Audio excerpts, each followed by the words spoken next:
Your favorite co-hosts are back for another episode of the Less is More Sports podcast.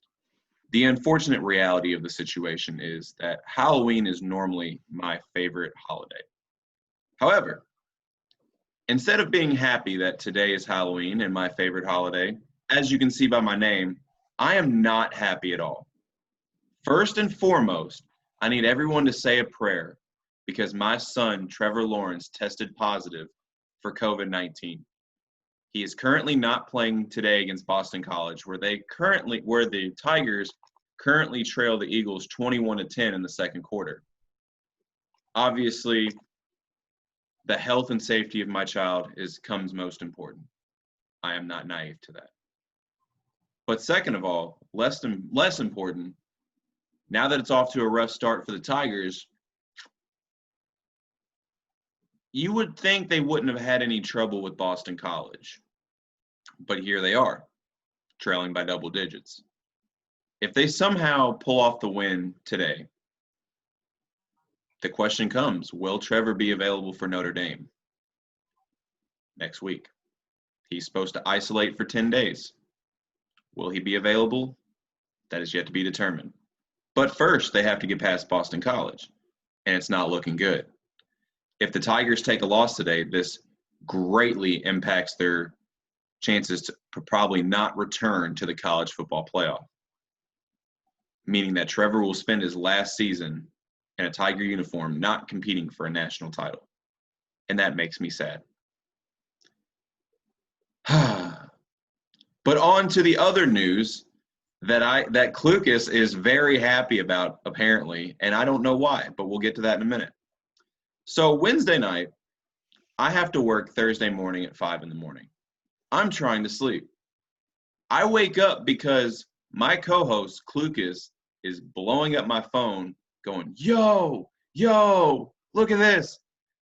Turns out the number one rated quarterback in the class of 2022, Quinn Ewers, has decommitted from the Texas Longhorns. Not only when you have the opportunity to recruit the number one quarterback in the nation, and his decommitment is already bad enough. But following his decommitment, the next day, four-star wide receiver Faison Wilson also followed Ewers in his path to decommitting from the Longhorns. Now, like I said, it's obviously bad enough when you have one of the top players in the country decommitting. It's not a bad look. But for Texas fans, this is a feeling that we know all too well because a lot of talent comes out of the state of Texas. And I'm going to name a few names at the quarterback position that Texas either did not offer a scholarship to or the players wanted to specifically go to Texas, but they still didn't offer a scholarship. These players include Andrew Luck, Johnny Manziel, Jameis Winston, Drew Brees, Nick Foles, Robert Griffin III, Patrick Mahomes, all denied by Texas. Don't forget Matthew Stafford. And Matthew Stafford, yes. No, actually, Stafford was offered a scholarship, but he chose to go to Georgia. But yes, he was a Texas quarterback, but he actually was offered a scholarship. These are players that were not offered a scholarship. Now, if you remember Texas football history, they pretty much have had two quarterbacks in the 2010s that were really good, obviously, in Vince Young and Colt McCoy. Up until recently, we went on a drought until we had Sam Ehlinger. But in that absence, there were three Heisman Trophy winners from the time Colt left to now that wanted to go to Texas, but didn't. Along with three Heisman Trophy winners, you have two Super Bowl champions and two Super Bowl MVPs. You have a few Hall of Famers in that mix as well. So, Mari, Klucas, as a Texas fan, I don't know what's going on. So I want your all's honest opinion on why Texas cannot get these guys to stay. Mari, you want to go first? You want me to? I mean, I feel like it's not just Texas. you have no clue what these other teams are saying in these meetings that are getting them to decommit from Texas. I think it's also about your recent success too. Nobody wants to come to a school and rebuild. Not that you guys are rebuilding. I'm just saying you guys also haven't had the best of seasons either. So I think that also plays a role. But I'd also All right, throw in well, there that you think about the brand name, Texas Longhorns, who is still the number one generated college athletic program in the nation. You would think that the brand name alone would allow some of these recruits to come in. I mean, Well, yo, the brand name also plays into your recency as well. Like you can have the brand, but if you're not having the recent success, a lot of these kids don't want to come. Look at Miami. Miami, as far as college football, is a brand. They don't get a lot of those kids down there in Florida. The ones that right, they should, at least. right. They're not, as Boston College now scores again before the half. Yes, the brand alone should get you the name. But I mean, even if you go back and even look at Kentucky basketball under the Billy Gillispie era, like Kentucky's a brand name, but when you don't have recent success, nobody wants to take their shot at going there. Right. Especially when football, football is obviously a little bit different than basketball. You can't just say, basketball, a single individual recruit can change an entire team. A single recruit in football does not change an entire team. It definitely helps, but it does not change. It doesn't take you from, we were 6-6 last year to you're going to be 11-1. Like it doesn't work like that. So you have to have team success. You got to have good coaching as well. Herman, I don't think is the issue. It's his coordinators. I think that plays a big part into why some of these guys don't come and stuff like that. So when you have those factors that play in, look at Quinn Ewers' perspective. From what he sees right now, he's seeing Texas is pretty much carried by Sam Ehlinger. And if Sam Ehlinger's off, Texas is done. And he's thinking in his head, do I really want that? Do I really want to go in and if I have a bad game, we have no shot at winning? So maybe he doesn't want that on him, and that's why he seeks possible opportunities elsewhere. and I mean, I want to touch on what you said about the coordinators being an issue. I couldn't agree more. Last week on the episode, I was very critical on the job that our defensive coordinator, Chris Ash, has done.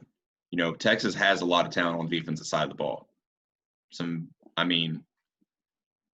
For them to have struggled the way they have this season, it goes to show to me that Todd Orlando was not the issue. I think Todd Orlando was a very good defensive coordinator.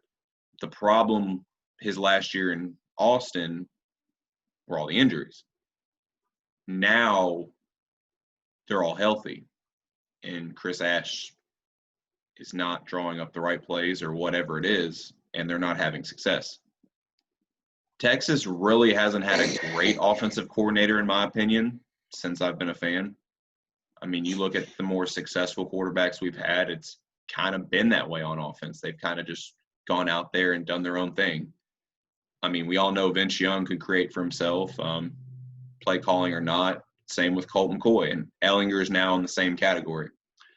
If you look from a numbers perspective, Ehlinger is right there with Colt and Vince. However, team accomplishment is going to keep him from being mentioned with those two because, you look at Colt, went to the national title game, has a BCS bowl win. Vince has 2 BCS bowl wins and a national title.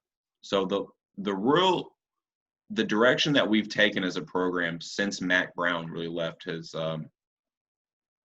it's been a hard as a Texas fan to actually watch it. And I agree with you. I don't think Herman's the issue. Another thing I want to bring up is, are the boosters starting to play an issue with the boosters have been an issue since Charlie Strong was there. That's what I was going to say because I think Charlie Strong is a great coach.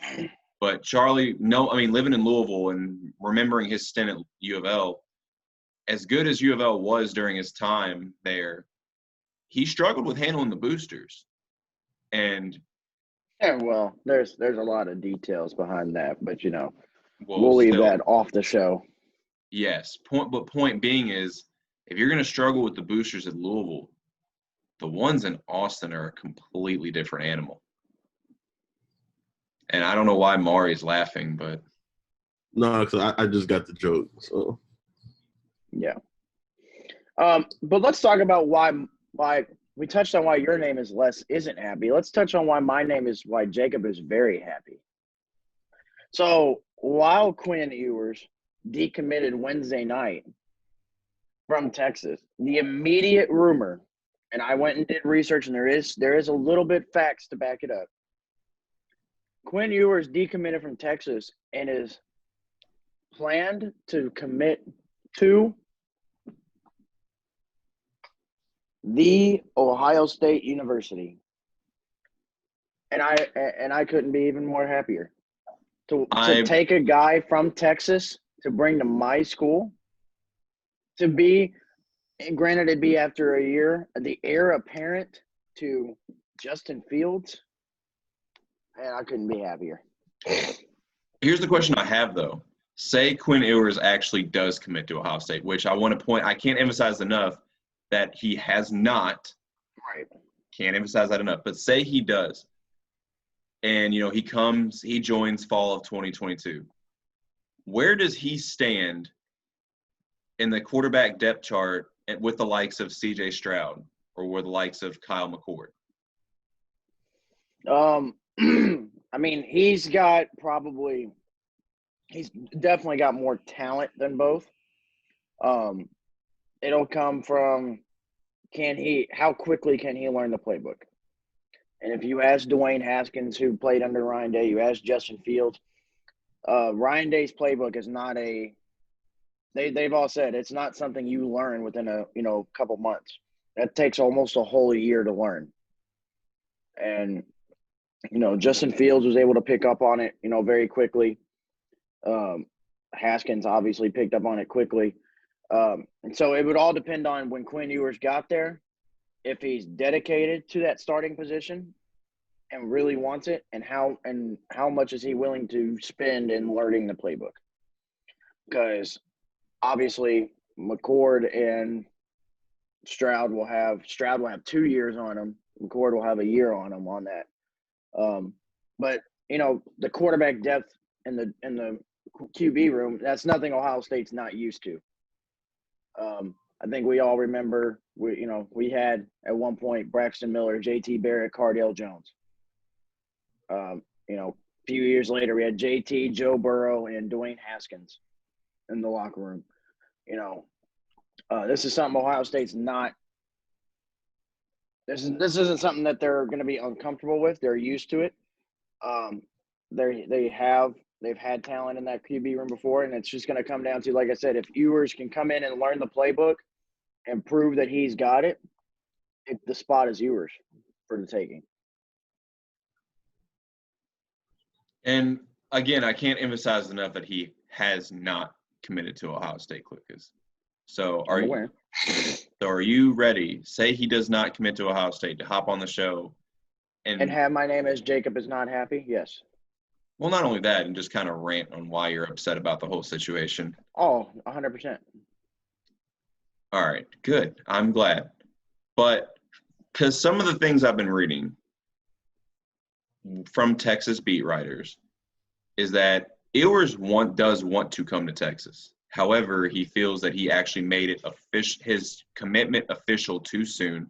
So he wants to entertain other offers, see what else is out there, but eventually does want to commit back to Texas. So I'm hoping that they are correct.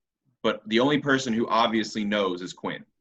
So, and the only thing I've got on that from what I read, and obviously it was from Buckeye beat writers, it was, Brian Day and them, they got in late on the recruitment of Quinn Ewers because obviously they didn't expect him to commit so soon. But they said once they got in, they didn't stop. Even after he committed, they kept recruiting. And from obviously, again, Buckeye beat writers, from what it was said was, that it was enough to sway him out of his decommitment and seriously consider Ohio State. So,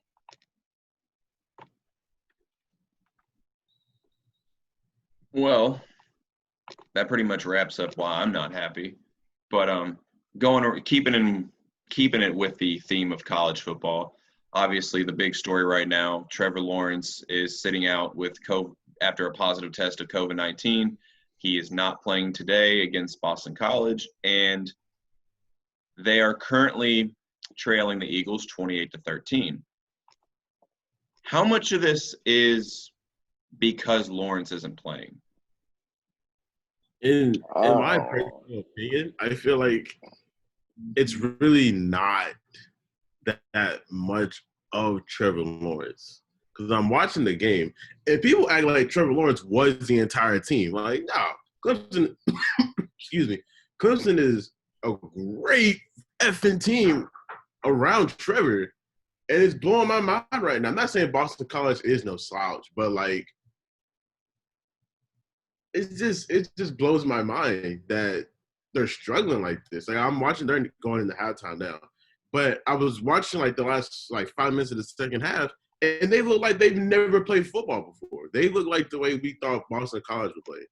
And don't get me wrong, I'm not saying Clemson's going to lose. I do feel like Dabo is probably ripping them a new one in the half right now. I think this is probably just getting adjusted to the quarterback change, but no, I don't think this is like. 'Cause I saw a post. I saw a post on Twitter saying this could be the start of a Clemson downfall, and I'm like, no, I disagree completely. I do. They're going to come out, probably still going to win this game.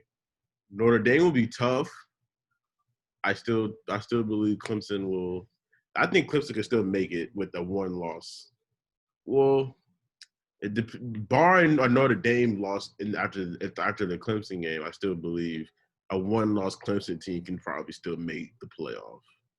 So I'll say I want to touch on a couple things which you said, and I agree with everything you actually said.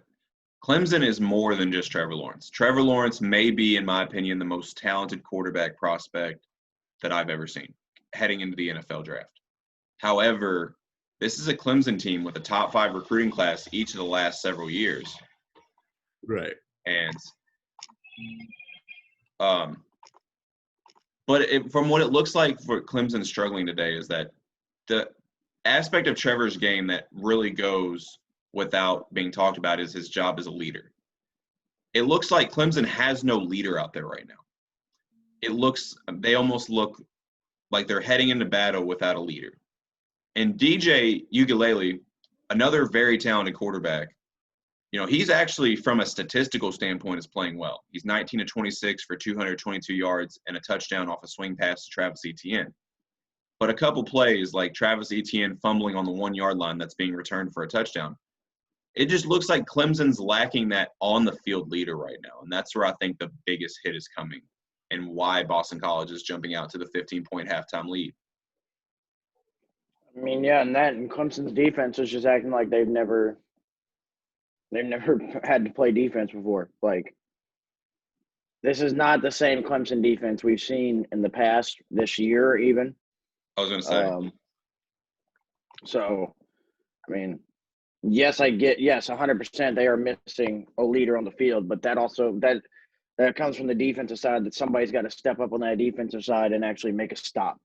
So, I was going to say, with this Clemson defense, they have plenty of talent on that side of the ball, but the problem is, well, not really a problem. The only thing is they're very young. So now that they've been punched in the mouth, it's going to be interesting to see how they handle that, how they regroup at halftime. I think their leading tackles for loss leader is a freshman, Miles Murphy. Arguably their most talented player on that side of the ball is another freshman, Brian Brzee. So they have so much youth on that side of the ball. So it's going to be interesting to see now that they have not been tested, at least they've been able to come out, get the advantage early. But now that they've actually been punched in the mouth, it's going to be interesting to see how that young group of players regroups and comes back in the second half. Yeah, and let me say real quick before we leave the Clemson topic, I think this is the best thing that could have happened to Clemson. If they come out with the win, this is the best thing that happened. I think they should most definitely take this, like, learn from it. Because I think, well, not thinking, I need to quit saying I think. In the past, I don't think Clemson has ever struggled this much in a game in the regular season. Bar the North Carolina game last year, I believe that was their only effing struggle. And like I said, this is the best thing that can happen to them. Let them get punched in the mouth early. So come playoff time, they're like, okay, if they struggle in the playoff, like, okay, or go back to the BC game. We came back and won. We know what adjustments we have to make. So I believe this is the best thing to happen to them. I know everybody's like, oh, finally Clemson loses. They're nothing without Trevor. Like, no, stop the cap. Take the hat off. This is the same Clemson team.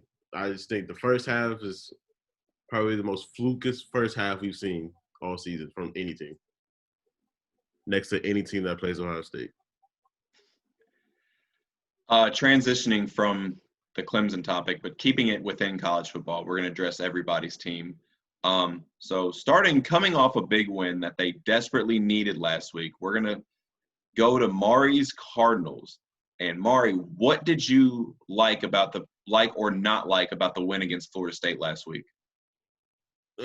So, what I liked, let me just, hot in here. Hey, you can tell those L's down all you want.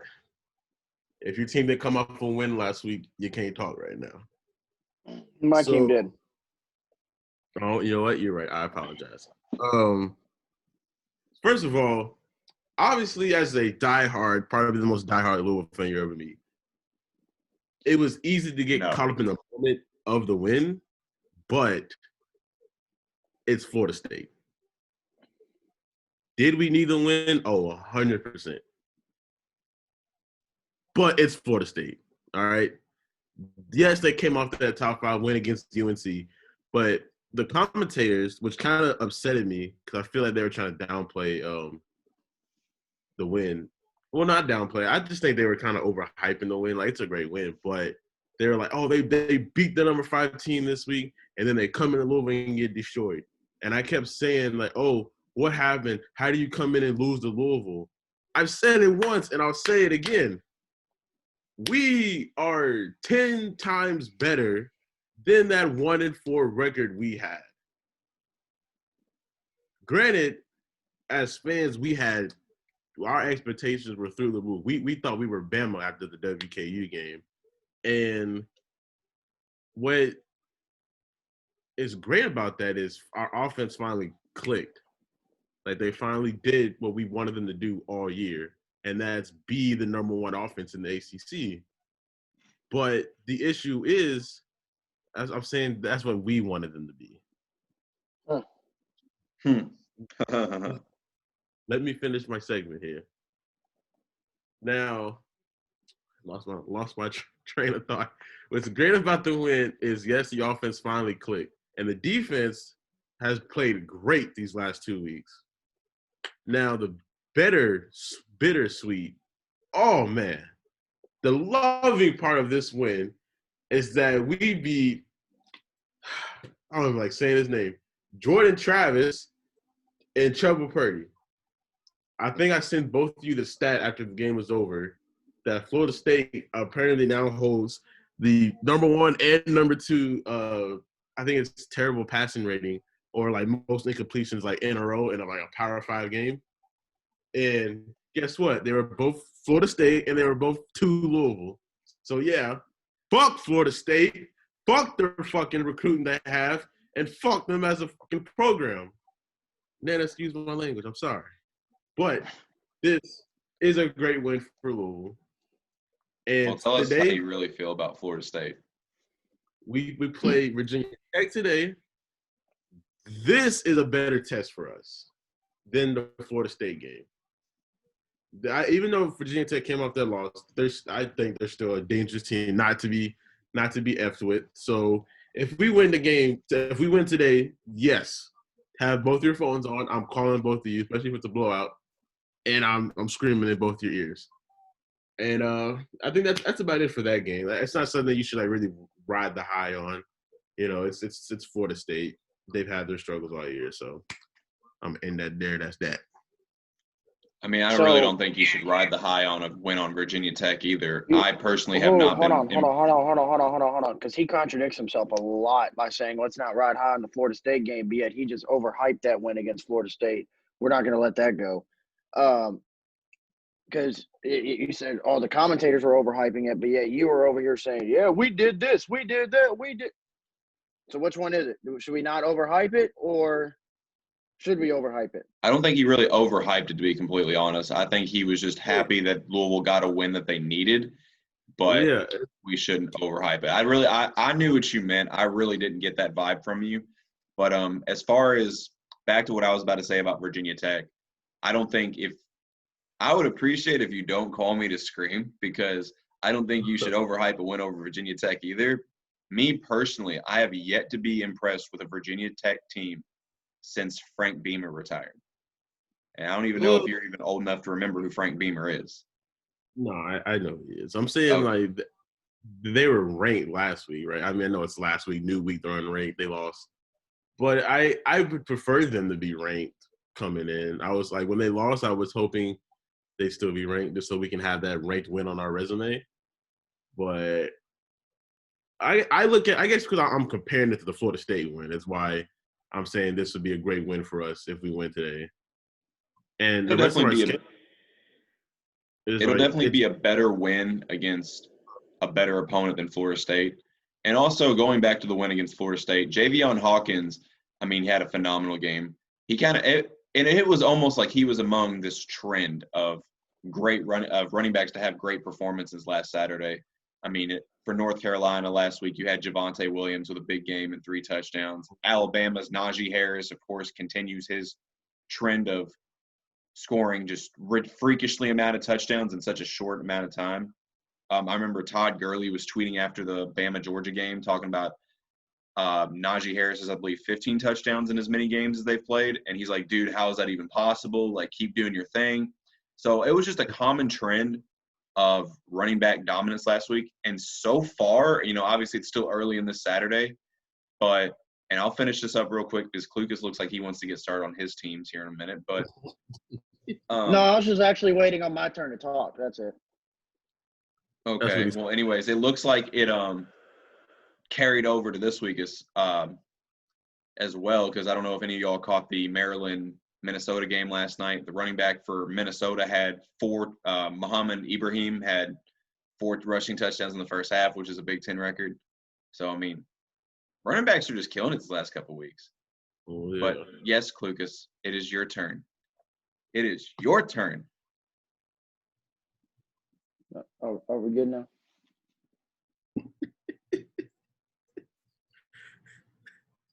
All right.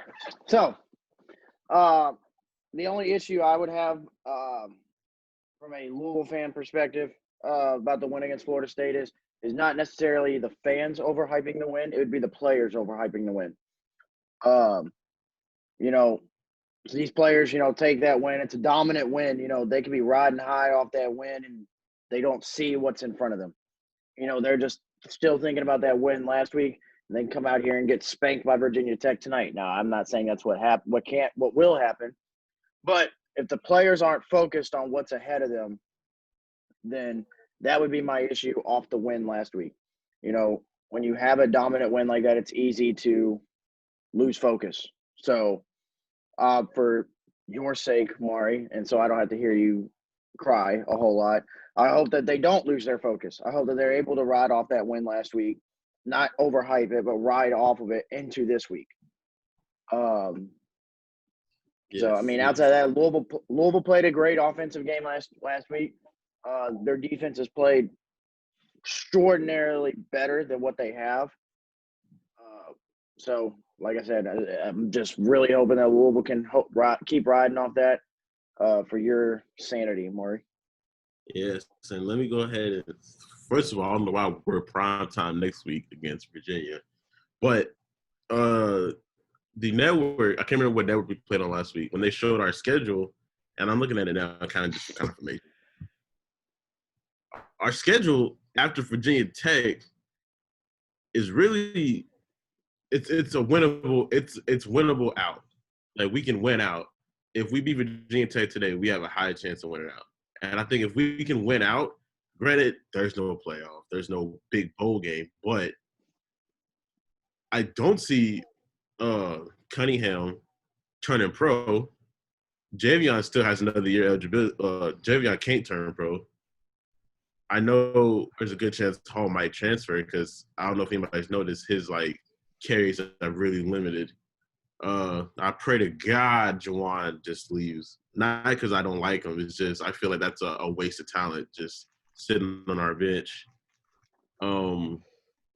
Tutu might leave. Dez has to leave. He graduates this year. But if we can just ride the wave, man, just ride the wave. I really think we can win out. Because I feel like a lot of people gave up on us after the Georgia Tech. I want you to continue on what you were saying when you were talking about all these people returning. Where are you getting at? What am I getting at? Yeah.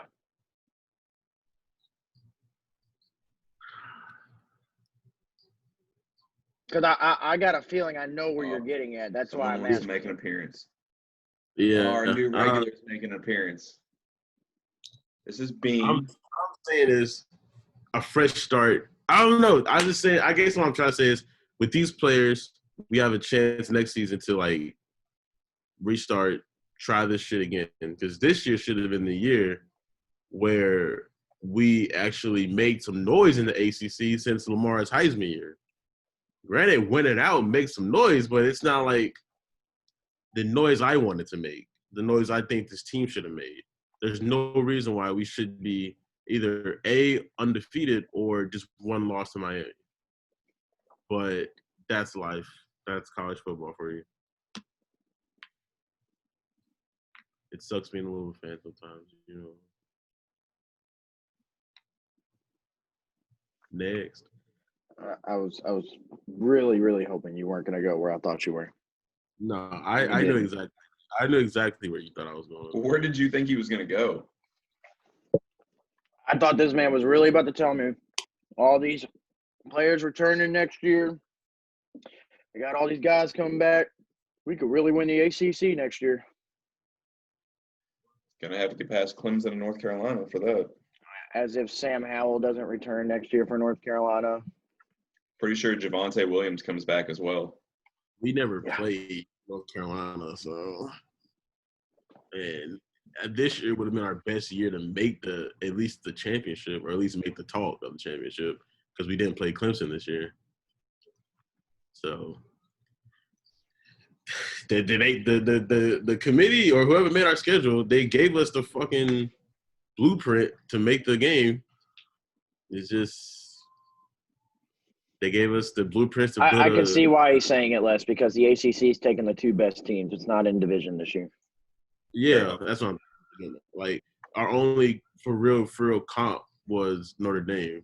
I did not think Miami would blow up the way they did, but that still was a winnable game. Well, being that they're taking the two best teams, that only votes my argument even more, because because to me, Louisville still got a ways to go before they're Notre Dame or North Carolina, or obviously Miami's had almost a half resurgence this year. So that kind of even makes where I'm coming from even more, but that's just me. It is just you. Okay. It's not just him, pal. It will you too. How about that? All I'm saying is, we shouldn't have lost to fucking Miami. We shouldn't have lost to Notre Dame. All the other losses. Hold on. You got absolutely blown out by Miami. We lost by 2 touchdowns, but we shouldn't have lost that game. The statement still stands. We shouldn't have lost. But you did. That was our defense at our third absolute worst. Again, but y'all did. We did. Whether you should, or shouldn't, you did. As a Texas fan, we shouldn't have lost to TCU. We arguably shouldn't have lost to Oklahoma, but that doesn't matter. We did. And we're more than likely coming off a win against Baylor last week. Yeah, our defense looked a lot improved. At the same time, this is a Baylor team that was shut down for 10 days due to COVID. So who's to say they were even in sync for that game? So I think they're probably going to get worked by, as Klucas thinks that, and I'm kind of on the same page with him, that Oklahoma State's going to get the dub today. I think Spencer Sanders, Chuba Hubbard, and Tylan Wallace, that trio on offense is going to be too much for our defense to handle unless they can prove that last week's performance over a rusty Baylor offense was not a fluke. I see Oklahoma State getting the dub again today. But you know what? Klucas has been more patient than normal on the show.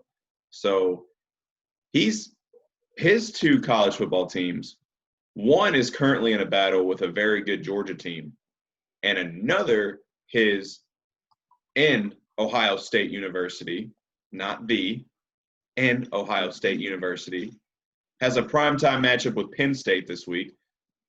So being that Ohio State is your background, I'm going to ask this question. Penn State, coming off the shocking loss to Indiana last week, which, shout out to my alma mater, the Hoosiers, for ending their 41 consecutive loss to a top 10 opponent. Shout out to you all. Klucas, I'm going to ask you this. Do you think that Penn State comes out a lot more energized against the Buckeyes, being that they just had a heartbreaking loss to begin their season, come out much more prepared? Or do you think that your Buckeyes just smell blood in the water and just blow it out? Or is it somewhere in the middle? If this was a game where it was a regular season and we didn't have COVID, I would be very scared about this game. Happy Valley, whiteout, I'd be terrified of this game.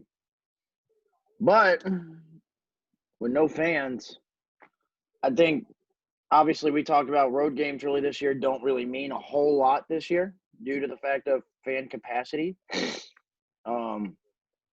So I think Ohio State smells blood in the water.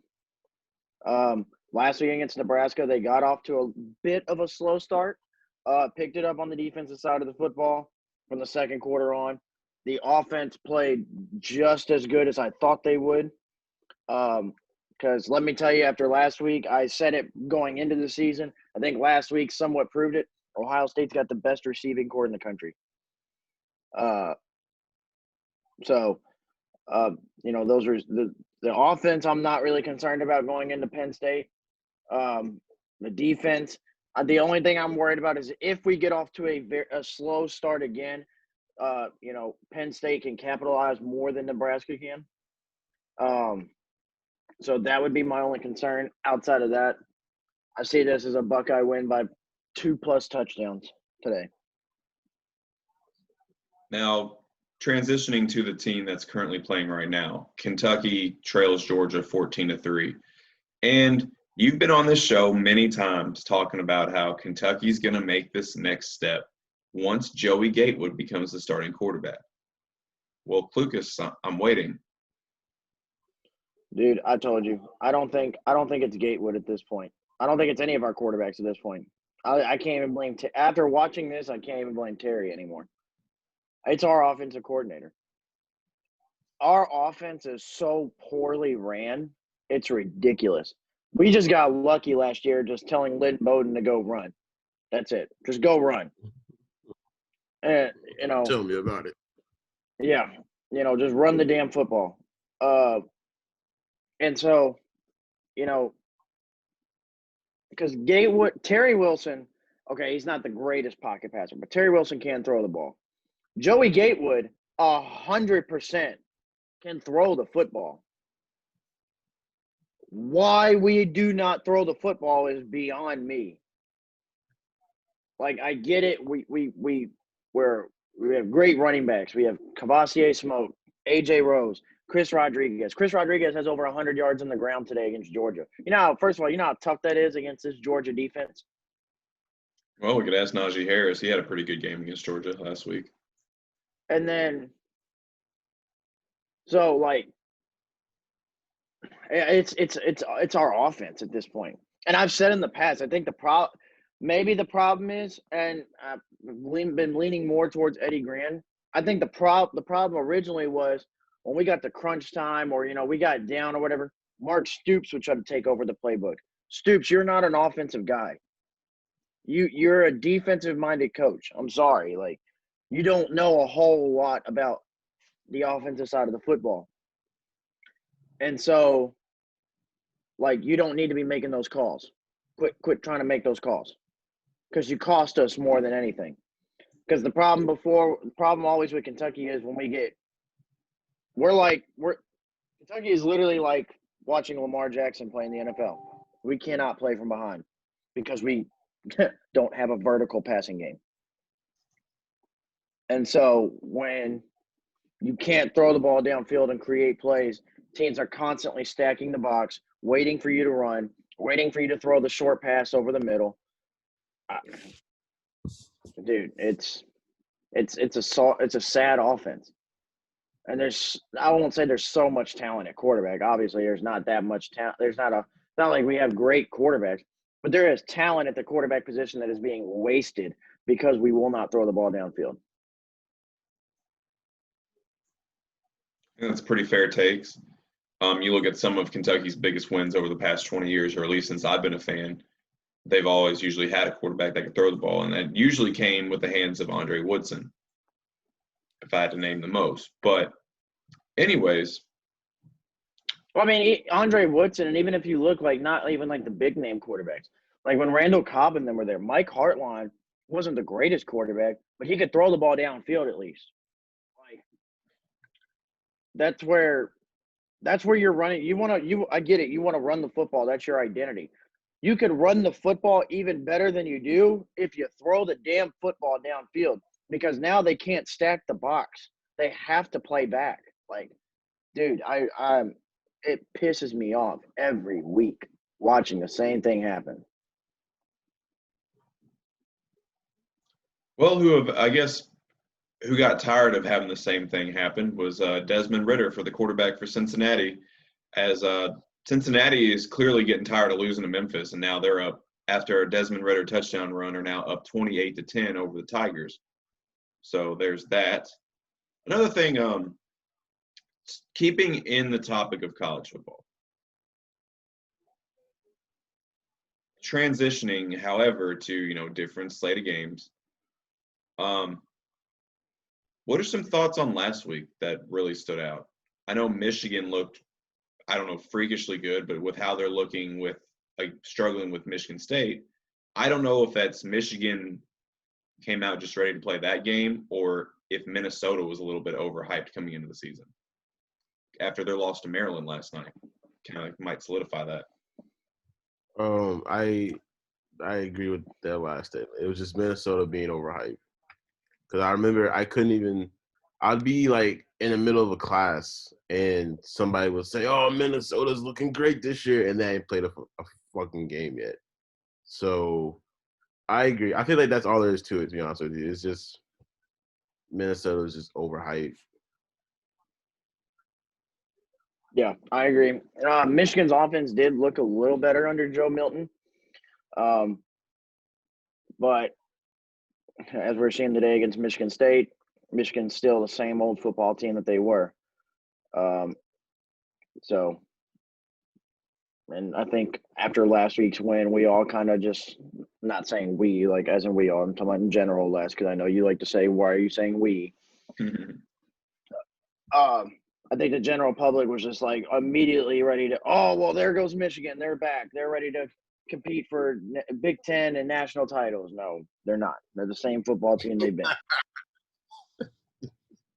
Yeah, I actually almost made a post last night, and I knew you'd like it. I was saying, if there was ever a athletic department where shooting yourself in the foot was a thing, it's the entire Michigan athletic program. I honestly cannot stand their athletic program. I feel like all their sports teams are like all the same. They look good when it doesn't matter, and then they just collapse in the very end.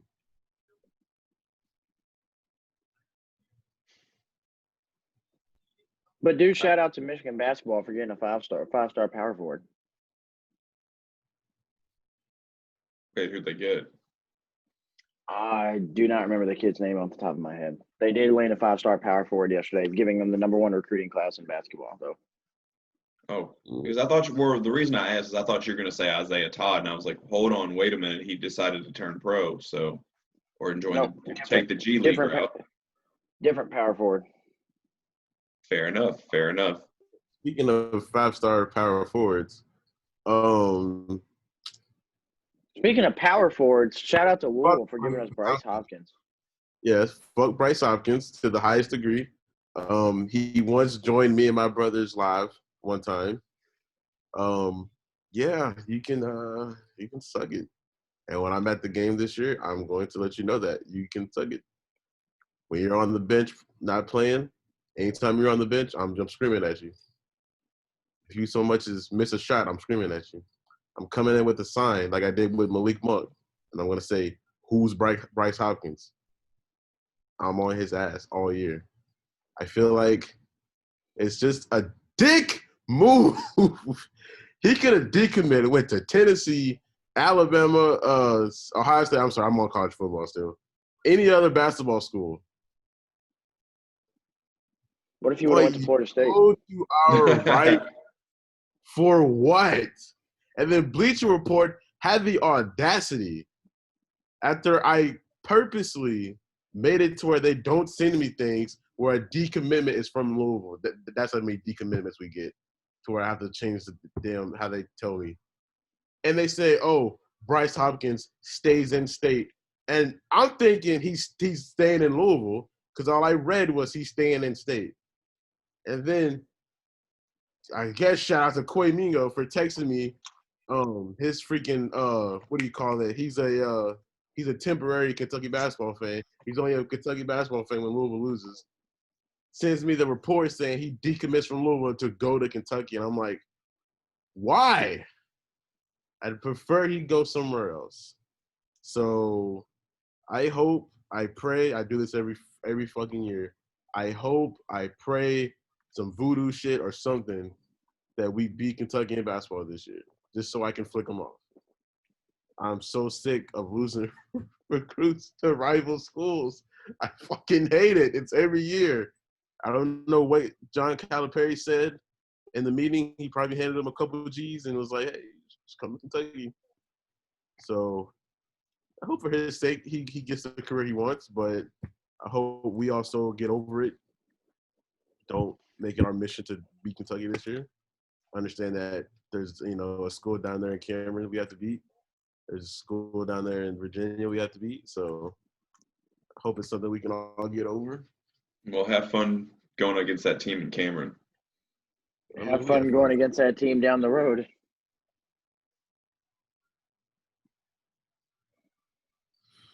I mean, we had fun last year, so.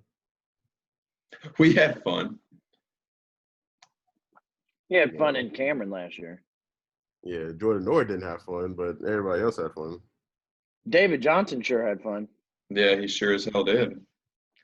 It's funny because I covered David Johnson when I was a sports writer for the Sentinel News back when he was still at Trinity High School. And I knew that it was going to be a matter of time before he broke out on the college basketball scene. What I was not ready for is for his coming out party to be against my Duke Blue Devils and against the best, in my opinion, defensive point guard in college basketball last year in Trey Jones. I honestly I don't care what Klucas says. Fuck Ashton Higgins. Even though they play eerily similar. Trey was the best defensive point guard in college basketball last year. Point blank period. But we're not going to spend too much time on that because I don't want to veer too far off from college football. And Bean would probably like if I stopped yelling. So I'm going to do that. So look, keeping with the college football topic today, are there any other games that pique any interest of catching later on today? Right now, it's the BC Clemson game because Clemson's starting that comeback. But Maury, that's now, I'm talking later. I apologize. I'm not gonna say Louisville, Virginia Tech, but I used to not be interested in the Ohio State Penn State rivalry.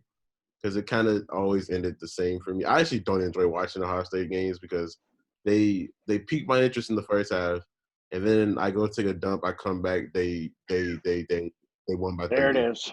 There it is. There's the We were random waiting for comment it. for this week. There it is. Last We week were it was waiting I on was it. cheering in my underwear, and this I had to week go it's, change I'll my go and pants. I take had a to go dump. put pants on. Now it's Well, I'll go take a dump, and I'm just keeping it real, man. I'm just keeping it real. Just I saying, like, appreciate that.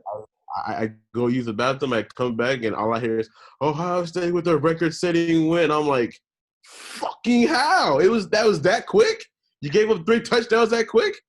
And I remember, I think it's when I was getting to know Klucas.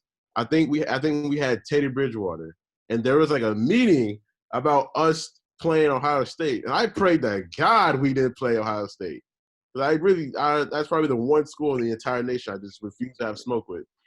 yeah, And right before Charlie Strong dipped for Texas because Strong and Urban Meyer were so close, they were talking about starting a home and home series with Ohio State, and I was I'm praying that they would. Dude, I was so glad we backed out of that. I'm glad we were the ones that backed out. If Ohio State would have backed out, I think Louisville fans would never let Ohio State forget it, and then it would get to a point where Urban Meyer's like, "All right, fine, let's do the series," and then they probably murder our football program. So I'm glad we stayed out of that smoke. There's no reason we're. I would have loved back then to watch Braxton Miller run wild on Louisville. Right. And we barely we lost UCF that year. So yeah, there is no playing Ohio State. Yeah, you lost to Blake Bortles. Yeah, I was at that game. Just tears, man. Like, we lost on a fucking play action boot pass, dude. With the number one defense, well, not number one, but we're probably number one. I know we were number one in our conference. But it's not hard to be number one in the American Conference. Yeah, it's not really saying a whole lot. It's still a good thing to say, though, you know? Or number one. It's a good thing to say without context. Let's put it to you like that. That's why I didn't say it in the AAC. Oh, yeah, man. That would have been our perfect season year, too. It would have been nice to have some Louisville National Championship shirts, even though we didn't win the National Championship. Hashtag UCF did not win a national championship. Chill out. Yeah, they always have those fictional national championships, but no real ones. And I'm really glad Spencer's not on the show because then we'd go into an hour-long debate on why he agrees with what UCF's logic is. So I don't know. I'm glad he's not. So I don't agree. I guess I'm so sick and tired of seeing UCF national champions 2017 or 18, whatever year it was. You know, we're the only undefeated team in the nation. It's like, yeah, well, so what? Ohio State went undefeated 1 year during their postseason ban, and they didn't come out here with no national championship. Under the first year of Urban Meyer, undefeated, Big Ten Player of the Year, Braxton Miller. And I'm telling you, because Notre Dame was undefeated that year, that would have been Ohio State versus Notre Dame. And y'all thought what Alabama did to Notre Dame was bad. Sheesh. Nah, that was definitely a shit moment. Does that wrap it up for college football? I believe it does. All right. Well, anyways, I was very surprised heading onto the show to hear that Klucas had not caught any of the World Series. Maury, I know you're a baseball fan, but were you able to catch any of the World Series? Oh yeah. If you anybody watching this, you go on my Snap. That's all me and my roommate and our friend were doing was watching the World Series. And one thing that, first of all, this series should have ended in 5. But I can't remember his name, but I know they just pulled him from the minors. And it was 3 errors on this one play that made it a walk-off win. And I remember the range of emotion I had. When it hit the turf, I was like, the wild Game 5 finish. Yeah, I was like, wow, all right, they might win this. And then he dropped the ball, and I was like, holy shit. And then he threw to the catcher, and the catcher, did what us football players do, and we try to run before we catch it. And I'm glad you brought that up because I was going to make a post, but I didn't think nobody would get it. A lot of people blame the catcher because he didn't catch the ball. They wanted him to like square up with. I'm sorry, not the catcher. They blame the person that threw it to the catcher, and I respectfully disagree because I feel like as the catcher, they wanted him to stay on the plate, on home plate to catch the ball, so he can do a turn to tag. I've played the catcher position before in the past. That's not your fucking. That's not what you're thinking when that ball's coming at you. You're trying to line up with the ball to fucking like catch it and hurry up and turn. Like there is no staying at home plate, stretching out like this to try to catch it and then hurry up and turn around. Like no, you have to be equaled up with the ball. So anybody who blames the catcher for that era, you're dumb. You're dumb. You've never played baseball before because that is not the catch ball. Granted, he should have made sure he caught it before he took off to go tag, but that's not his fault. You're in the World Series, crying out loud. The only place that I'm going to put any blame on is Rays manager Kevin Cash. In Game 6, where the Dodgers were able to clinch the World Series, you had your ace pitcher, Blake Snell, dealing. It, through 6 innings, had 9 strikeouts and no runs allowed. He gives up a base hit. All of a sudden, he's replaced. Couple batters later, Mookie Betts scores on a wild pitch. And then Corey Seager, the World Series, who would end up being the World Series MVP, goes on to take the lead on an RBI single. So now the conversation became what was and actually, let me backtrack a little bit. Klucas will appreciate this because he's a former Indian. Former pitcher CC Sabathia even spoke on the issue, disagreeing with Kevin Cash's decision to pull Blake Snell. So CC obviously disagrees with it.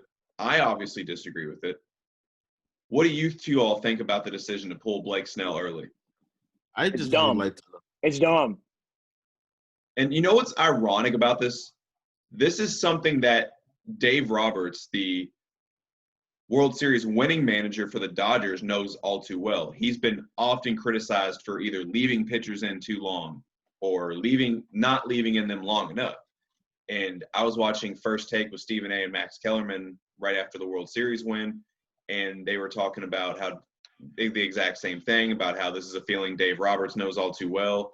And who's the woman on the show? I can't think of her name.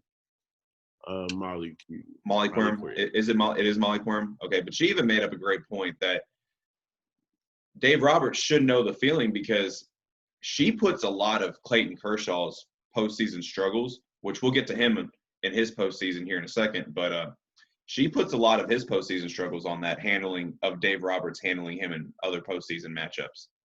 But anyways, this World Series to me was very interesting. There's so many storylines that you came in with. From a salary cap standpoint, it was almost a David versus Goliath matchup. You had the Dodgers, who had a combined salary of $105.5 million, which was second in baseball to the New York Yankees.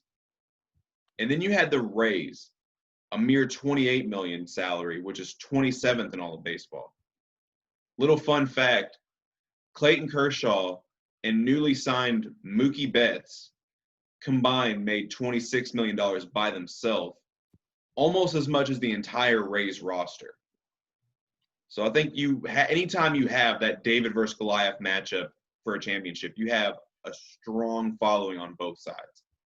Of course, on one side, the Dodgers, not only with having one of the highest salary caps in baseball, they went out and made the big free agent sign in the offseason, signing Mookie Betts. They had been knocking on the doors the last several seasons, and now that they finally broke through, I think you got to give the hat off to them. I'm sure that, especially with the storylines heading into this baseball season, I'm sure they'd love to say they would love to tell you that they should have 2 right now within the last 4 years, but just not the way the cookie crumbles. Another storyline that really piqued my interest is that it was a redemption tour for Clayton Kershaw, who we all know in the postseason has had his struggles. But this postseason, he went 4-1 with a 2.93 ERA. And as much as we talk about his postseason struggles, he became postseason's all-time leading strikeout leader. It's good to see Clayton Kershaw win one. I agree 100%. Kershaw, you look at what he is in the regular season, and you're thinking, man, this guy is one of the greatest pitchers I've ever seen. The only blemish on his career was his recent postseason struggles. It was good to see him overcome that. But I don't want to spend too much time even talking about the Dodgers pitching, because the main storyline for the Dodgers this year in the postseason was their hitting lineup. Because, man, it is freaking scary. Granted, with a COVID season, an extra round in the postseason, there were more games. But this postseason, the Dodgers scored 84 runs, which is by far the most any team has scored in a single postseason. What's even more impressive about it is that 62 of those 84 runs came with 2 outs. So that in alone creates so much of a psyche disadvantage for opposing teams, is because with how deadly that Dodgers lineup can just get hot at any time. You just have to be on your toes, because then you give up one hit, then you give up another hit, then you give up a home run, and then it just comes that fast. When you got guys like, Bellinger, Betts, Max Muncy, Corey Seager, Kike Hernandez. I mean, they're just loaded top to bottom in that lineup. And speaking of Corey Seager, there were, on the other side, you had a postseason emergence in Randy Arozarena, which, Klucas, you and I have talked about how Marcell Ozuna was that one that got away from the Cardinals. Randy Arozarena was really the guy who got away. Obviously, he came over in the trade to Tampa with where we also sent Carlos Martinez, and he had himself a postseason. Hit .337 with 10 home runs and 14 RBIs. But not to be outdone, the World Series MVP, Corey Seager, hit .328, 8 home runs, 20 RBIs, and in the World Series batted .400 with 2 home runs and 5 RBIs. Oh, and not to mention he also won the NLCS MVP, hitting .310, 5 home runs, and 11 RBI. In a series that they desperately needed somebody to deliver. Oh, and look, Clemson's getting closer. Maybe they do pull up. Maybe they do come from behind. But anyways, a series that they desperately needed somebody to take over because they fell down 3-1 to Atlanta. But also, earlier in the week, I ran a Twitter poll because a lot of times you see this throughout the postseason. You see that one guy who gets, really hot, and it either goes one of two ways. Either it's their coming out party in a similar situation to the likes of Juan Soto last year was, or they have a really hot postseason and they're just fade off for the rest of time. Like David Freese, a feeling I know all too well being a Cardinals fan. So I ran a Twitter poll. Is Randy Arozarena here to stay? Or is he just another example of a player getting hot in the postseason? 80% of the voters said that it was just another hot postseason performance. The rest said he's here to stay. As impressive as his performance was, there were a couple things that stood out that are kind of alarming if I'm wanting a long-term success out of this guy. The biggest thing is the dude can't hit an off-speed pitch to save his life.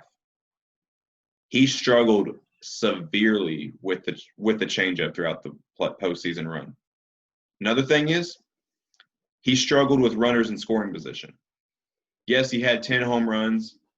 Yes, he hit .377 for the entire postseason. But when you have 10 home runs, how are you only having 14 RBIs and you're not struggling with runners in scoring position?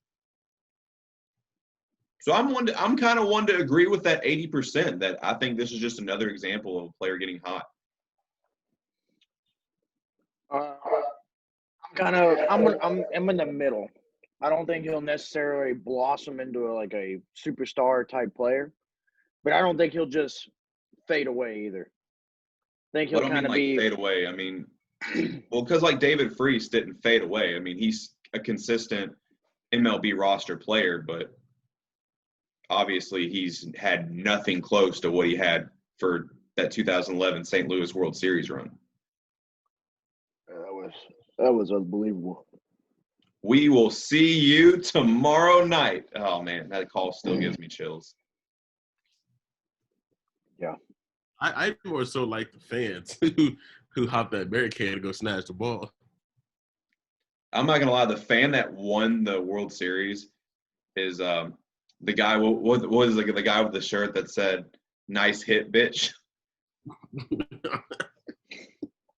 I think that guy like won the World Series. Or I don't know, the fact that as far as fans, the fact that Walker Bueller's pants was trending on Twitter for most of the World Series. Because gosh, they are just so tight. I don't even know how he breathes in those things. Yeah, I'm gonna need some room to run. I haven't worn baseball pants in so long, dude. And every league I'm in, I just wear a pair of shorts. And then you get criticized by DJ on Facebook for your swing. Yeah, I actually know what happened on that swing. It's just I would like to explain it to DJ, but like I guess I'll explain it here. Is like when I hit it, right? I had the form, but I had popped up from it because I thought it was going out. So I swung, and then I stood up to like look at it. I was admiring the hit, and then it actually did like only hit the fence. So Again, I think that's going to be something you're going to have to take up with DJ because he was the one who was very critical. yeah, I can't wait to the day I see him on the field. Even though I don't know. I think my money's on DJ as far as who's going to outperform who on the diamond. Yeah. Oh, yeah, it can be. You know, I'm used to playing from behind. It's all good. I don't think it's a can be thing, dude. DJ's really freaking good. Well, yeah. Well, so are we. Like, come on now. Well, I forgot he left. Never mind. Shit. I would say you're pointing at Steph, LeBron, and KD in the background. Is at least that's how it looks for us. You see that, Klucas? You see that? You're not gonna bait me into it. No, but I'm asking you. Do you see it? Oh, I see it. Okay.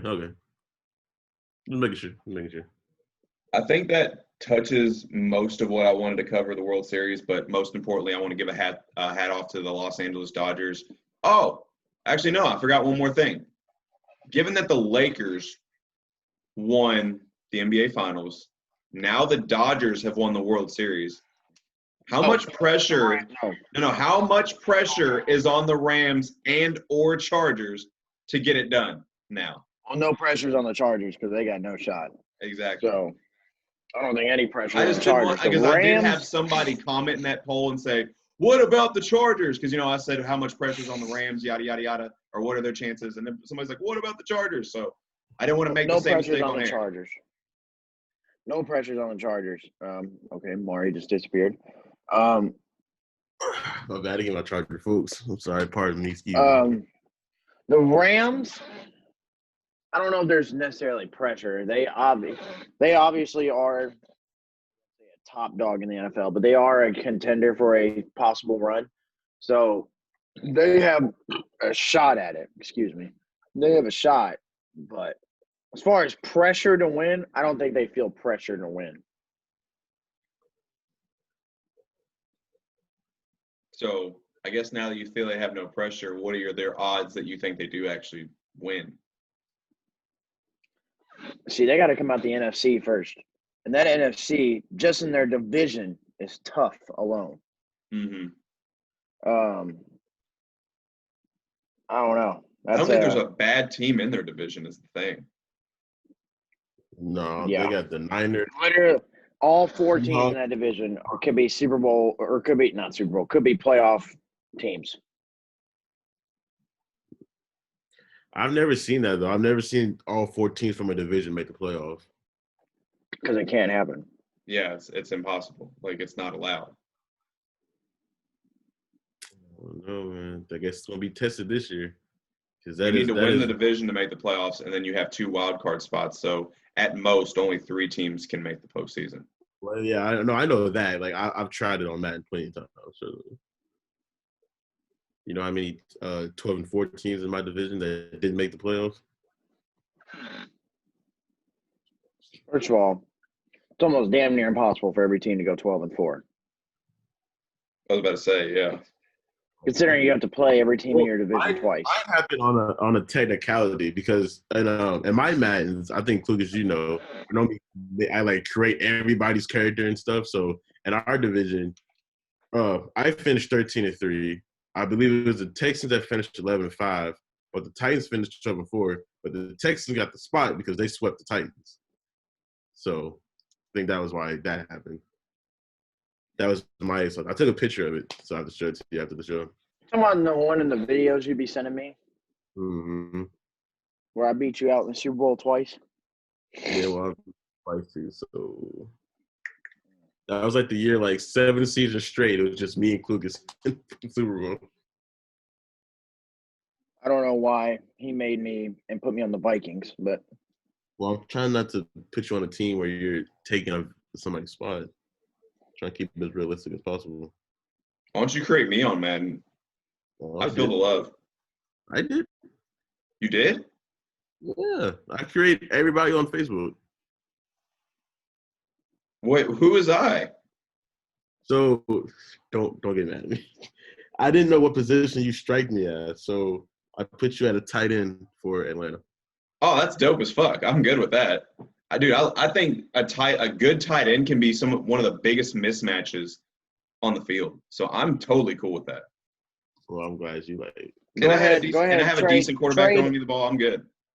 Trade Les to the Vikings, and we get the Klucas to Les connection on the quarterback to tight end. I'm here for it. We'll be the modern day Brady to Gronk. I don't know about modern day, maybe prime. And I'm looking too good. Like, technically, they are still playing. So. Modern day, hold on. Modern day, they look very good right now. I was gonna say, yeah, that's why I say I wouldn't. I feel when you say the modern day, that would imply that they're. Yeah, that would imply that today we are the Brady and Gronk of before. Yeah, you guys can do that. I feel like we could say the modern day Phillip Rivers to Antonio Gates as far as connection wise. Yeah. Oh, you know what? You're right. I took that way wrong. I'm sorry. You took it as me saying we are Brady and Gronk as of today. Yeah, my bad. Well, we got a lot of work to do before we're in the same conversation as Brady and Gronk. Yep. So, Klucas, let's hit the field after the podcast. I got you. Let's go. You guys have not brought – I don't know if we did last week, but you guys have not brought up Antonio Brown's situation. Well, he can't play till week 9, so, I mean – That's this week, though, right? And we did talk about it last week. I would say we touched a little bit on it. I mean, we could talk about how Dez Bryant officially signed with the Ravens on the practice squad. I mean, I don't even think it was that him and Lamar would work good together anyway, even if this was a prime Dez Bryant going to considering that Dez is a vertical receiver and vertical and outside route receiver, and those are the throws that Lamar struggles with. I mean, unless they want to bring him in for like red zone opportunities and have Lamar just throw a little half-ass lob to him. See how much Dez still got it. That's the only way that I think Dez makes an impact at all with Baltimore. Now, Antonio, obviously with the key with him the last couple of years, can he keep his act together? If he can, and him and Brady can mesh really well together as far as play style. Boy, could you just imagine on one side of the field, on the vertical outside, you're going to have Mike Evans. On the inside, you're going to have Chris Godwin. On the inside of him, you're going to have Gronk. Then you go to the other side of the field. On the very inside, you're going to have O.J. Howard. And that other slot position, you're going to have Antonio Brown. That is just a scary, scary offense. I was going to say, and not to mention, if you don't want to throw the ball, you can hand it off to Ronald Jones, Leonard Fournette, Shady McCoy. I mean, I feel like this is almost looks like a Madden All-Star team or an all-decade team. This looks like a Madden Ultimate Team. Right. This is like one of those when you build your team in Madden and you just build like the most stacked roster you can. at least from an offensive perspective. I mean, their defense is solid too, don't get me wrong, but I mean, that offense is just, as far as from a names perspective, is just loaded. And now, did Mari just leave?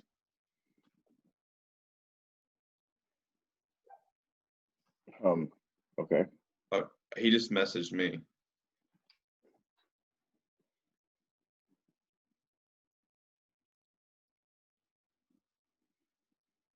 What the hell?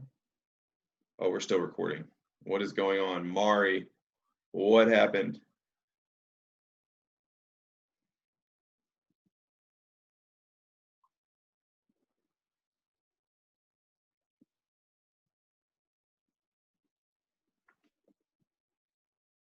Oh. Yeah, he's going to be gone the rest of the show. Yeah, it's just you and me now. Yeah. But Well, I'm not going to lie. Your camera is off my screen right now, so I can't see you. I can see you just fine. So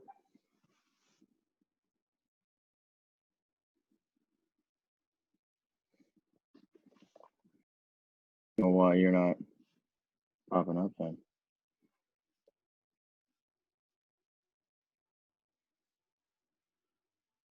This is weird. Why can't I see you? can you hear me? I can hear you fine, but I just can't see you. Well, anyways, I guess as long as I I can think hear this would you, be we're the good. perfect time to transition into your pick'ems. And I'm going to step out for a second. So I'm going to let you tell the audience about your pick'ems, and I will be returned shortly. Wow, wait a minute. I'm supposed to be doing my pick'ems with you. Well, I got to run to the restroom, my man. We're going to take a potty break in the middle of the show now? Yes, you got to go. You got to go. I So hope you're going all to right, you edit know what? this I'll part fine. out. I'll let you start it and kind of introduce it, and then I'm going to jump in. I hope you edit this out. Oh, no, I'm leaving it in for sure. Oh, that's tough. All right, I shall return. All righty. Well, since Les would like me to start it, NFL pick'ems for this week. I was late on posting them. I did that on purpose. I did the Thursday Night Football, obviously, before Thursday to get that out of there before anybody claimed that I, picked it after the game. But I posted the other ones late today because I wanted to keep Les on his toes a little. I wanted to see if I could maybe get him by without him knowing who I was picking prior to the show. So I think that's maybe how I start doing it from now on. Last week I went 11-3. Last week was a great week for pick'ems. Only games I missed last week. Missed the Cowboys and the football team. The Cowboys managed to lose to a team with no name. Missed on the Seahawks and Cardinals game. Epic game. It was a great game to watch where the Cardinals were able to pull out with the win. And then the 49ers and Patriots. I picked the Patriots to win, and the 49ers just absolutely came out and smoked New England. So outside of that, I was good for last week. That makes me 70, 34, and 1 overall. So I'm feeling pretty good about my pick'ems, and I'm feeling pretty good about this week as well. Even though I'm starting out 0-1 on the week already. I picked the Panthers over the Falcons, and the Falcons managed to win on Thursday Night Football. So, Les, are you back? Oh, yeah. Oh, I can't see you, bud. Remember that. Oh, that's right. Yeah, I'm back. So, Okay. All right. So, Sunday slate of games. First, the Raiders are in Cleveland taking on the Browns. I like how Baker answered critics last week. Granted, it was against the Bengals. However, the 5-touchdown performance, all while losing Odell Beckham Jr. as well. Which, by the way, me and you both agree on. Baker plays a lot better when Odell is not on the field. Exactly. So, being that Odell's gone, I expect Baker to play more consistent like he did his rookie season, where he broke Russell Wilson and Peyton Manning's rookie touchdown pass record. So, I'm going to look for the Browns to win this one and for Baker to have a more consistent 2020 season. So you got the Browns and take it? I do. All right, I've got the Browns as well. I agree. Like we said, I think Baker plays a lot better when Odell's not on the field, just simply because he doesn't have to worry about feeling like he has to force feed Odell at times. Outside of Odell, I mean, if you look at this Browns receiving core, they've got talented receivers. Oh, yeah. I mean, I Um, think Rashard Higgins is a very slept-on receiver. yes, exactly. And not naming obviously Jarvis Landry, because Jarvis Landry is a very good Pro Bowl caliber receiver. I mean, yes, we talked Rashard Higgins, Donovan Peoples-Jones. The last couple of weeks has stepped up huge for Cleveland. The tight ends positions, the fact that they can go 3 deep on tight end with Austin Hooper, David Njoku, and even Hunter Bryant from who had a big game last week. This Browns receiving game is good outside of Odell. I got the Browns winning this one 33-27. Still have issues a little bit in the secondary for Cleveland, where I think Derek Carr can take a little bit of advantage. But I think at the end of the day, the Browns end up winning this one. Indianapolis, coming off their bye week, is in Detroit in the Motor City. Well, I mean, I'm going to pick the Colts. I mean, I like them. It looks like Darius Leonard's going to return to the field this Sunday the way it's looking. Michael Pittman's starting to get healthy again. He's still questionable on whether he's going to play Sunday. However, coming off some rest, I like for that Colt defense to adjust some issues that they had possibly in the first half in the Cincinnati game and against Cleveland. So I like for the Colts to beat a mediocre Lions team, although I do hope that Matthew Stafford does give me some points in fantasy, but like my Colts. I think where the issues came against Cincinnati and Cleveland, Darius Leonard was desperately missed. Oh, absolutely. If you look at a lot of what happened against Cincinnati and Cleveland, and where they took advantage of was in the middle of the field. Darius Leonard covers that middle of the field, and you talk about Darius Leonard is one of the best coverage linebackers in the NFL, if not the best. And he was desperately missed, and we will be glad to have him back on Sunday. I got the Colts winning as well, 27-17. I've got us to score. I think Detroit's able to hang around for a little bit, but I think at the end of the day, Indy pulls away with the win. What might be the game of the week, in my opinion, Pittsburgh and Baltimore in Baltimore. I like the Steelers. I still think that they have the top to bottom best defense in the NFL. As good as my Colts defense has played at times this year, I think Pittsburgh has the most complete defense in the NFL. I'm not a fan of how Lamar Jackson has played this year, so I expect the Steelers to be able to bottle him up. And Big Ben's healthy this go-around. So I like for the Pittsburgh Steelers to score enough to get past Baltimore and take a lead in that. I've got a close game. I got Pittsburgh winning by field goal, 31-28. I think it's going to be a great game. Both teams have great defenses, but obviously Pittsburgh has a superior defense. I think Pittsburgh's able to make enough plays on the offensive side of the ball, keep up with Baltimore, and to keep them intact. I got Pittsburgh, like I said, winning 31-28. I'll say Yannick's not available for this game, is he? I have not read anything, so I could not tell you. I haven't read whether he would be available or not. Patriots divisional game. New England is in Buffalo taking on the Bills. Oh, looks like Mari is returning. Oh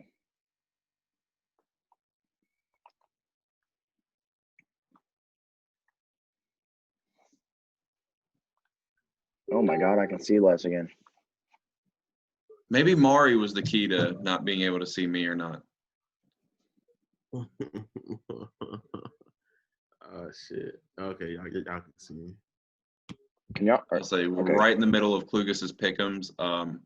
We just got done actually predicting the Steelers-Baltimore game. Here, we'll go back through for Maury. The Raiders are in Cleveland against the Browns. Whoa.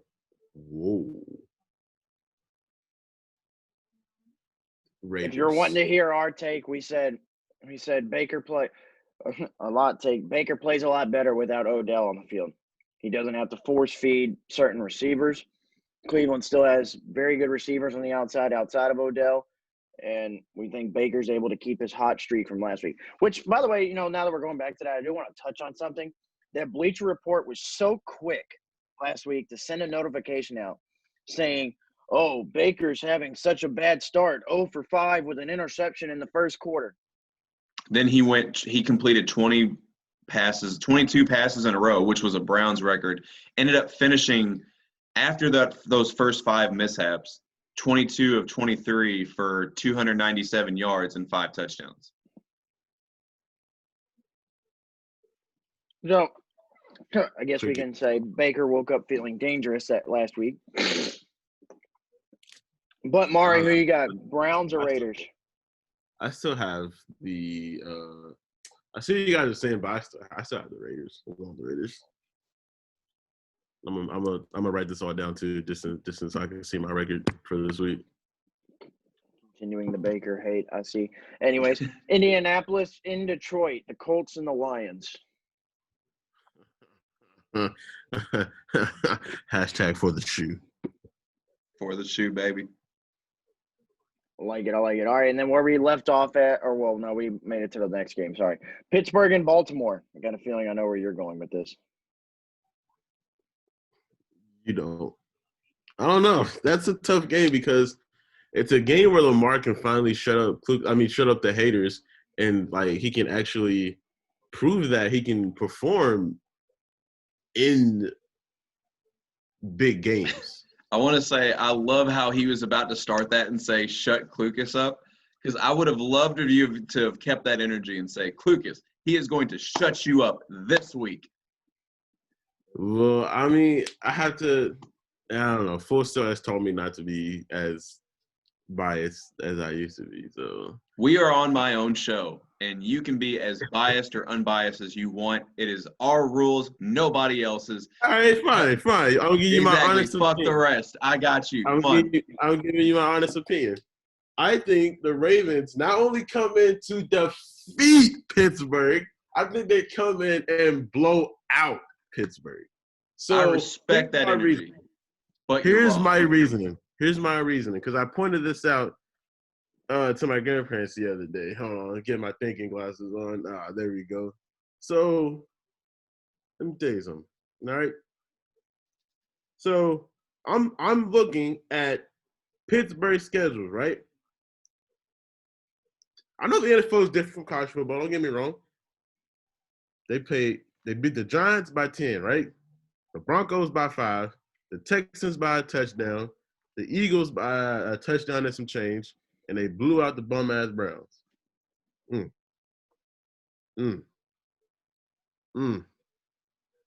only see one good team on this schedule. The Giants. Sorry, wait a minute. Excuse me, it's my time. This is my time. The bum-ass Browns that I believe are, 4-2? This is my time. The Giants, right? Under 500. Broncos, under 500. The Texans, under 500. Clemson just took the lead. Eagles, under 500. The Browns and the Titans. Now, the Browns, this might just be me hating on the Browns. It probably is.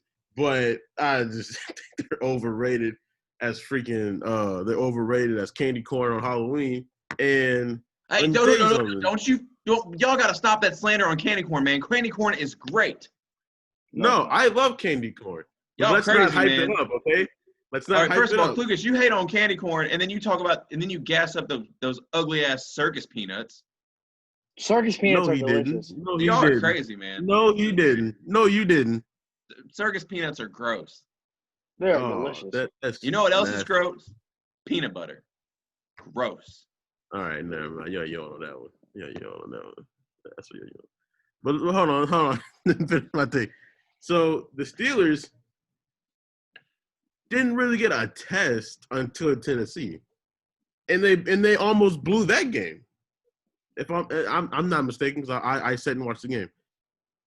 They almost blew that fucking game. They struggled with. I know Houston is not the worst team in the NFL, but you know what? I'm just gonna skip past that actually. But they struggle with the Giants and Broncos. I know Broncos got Von Miller back there. Well, no, they don't have Von Miller. I'm sorry. I know the Broncos still have a semi, maybe defense back there. But we're talking about a Ravens team who, by the way, 5-1. I can't remember who they lost to. I know you guys are going to tell me in a minute. Kansas City. But, Kansas City? All right. So, okay. So the team that they lose every year. So, wow, next week is going to be hard when they play the Colts. Not really. I'm probably still going for the Colts. But and they're coming into Baltimore, if I'm not mistaken. And you're telling me the Ravens with the reigning MVP who is not as good as Justin Fields right now. Has a big chip on his shoulder right now with the narrative, and don't get me wrong, it is a positive narrative, that he can't perform good in big games.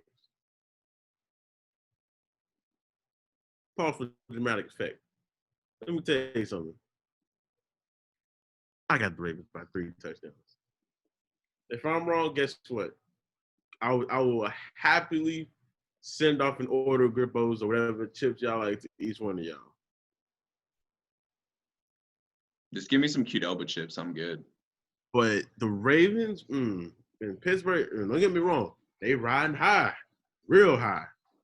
Probably one of the worst schedules I've seen in the NFL, though.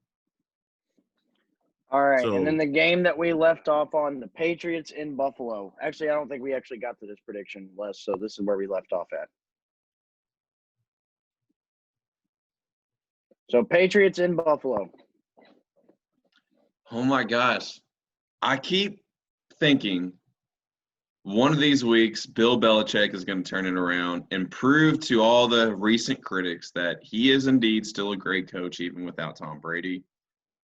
Or he can still make the playoffs even without Tom Brady. But this is not the week to do it. I like Buffalo on both sides of the ball, and they're my pick to win. 4 straight losses for Belichick now. I also agree with that. I agree with that statement. Is that all you got on that, Maury? Just, I agree with that statement. Well, yeah, I mean, I do. There's not really much. There's really not really much to it, to be honest with you. If there was a game where they can turn it around, it would be this game. But I don't see it. I'm with Les on that. I just don't see it. Divisional game. Belichick's gonna have a little bit more. What's the word I'm looking for? Incentive. Yes, to win. He's got more film on Buffalo. Obviously, you see him twice a year, every year. They know this team. But I agree with both of y'all.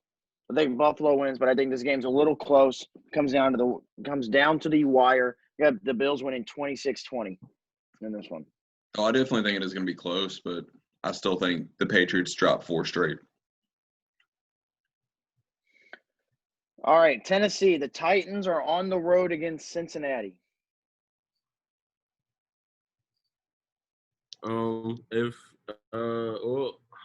It's going to be the Titans. I'm just going out there only because of the Bengals O-line is hot doo water. My neighbor's a Bengals fan, so that's why I'm making that unnecessary ass dance. So I have the Titans by. Actually, you know what? I'd say it's by a close margin.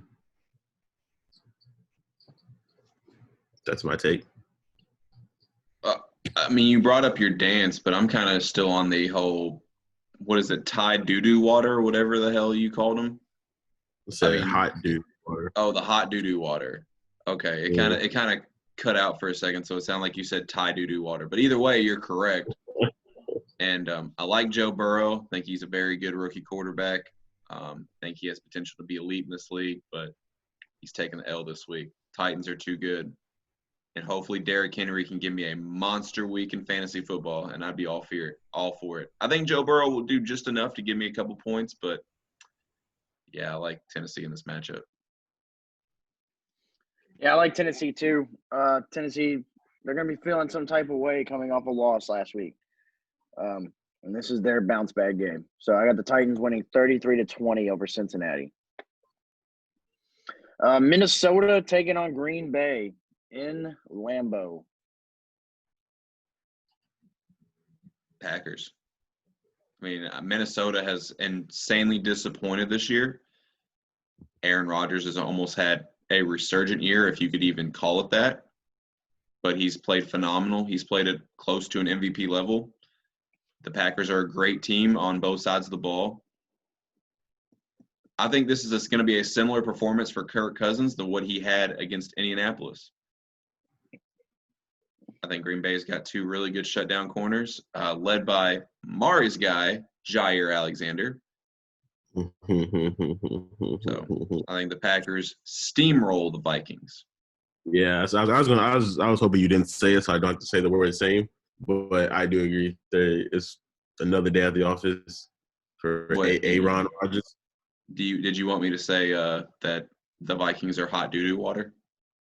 No, that's my new slogan now. It's hot doo-doo water. Hot doo-doo water.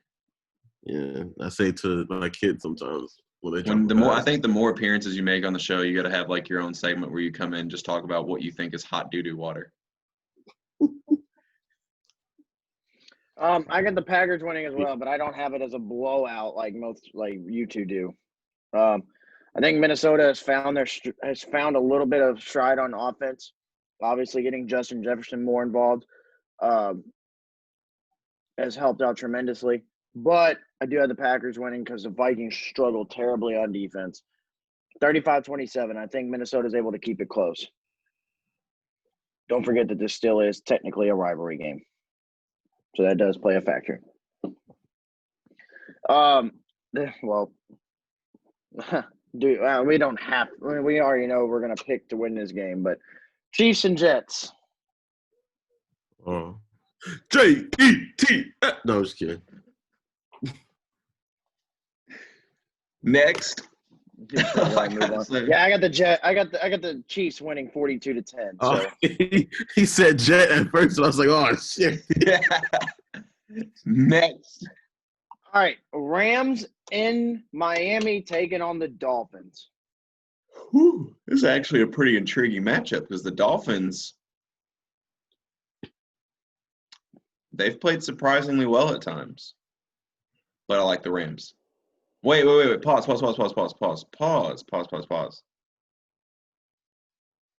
Did Tua have his first start? Or was that's tonight? Ooh. I know what I'm doing tomorrow. But I like the Rams in this matchup. I think Tua is going to have a long, bright career in the NFL.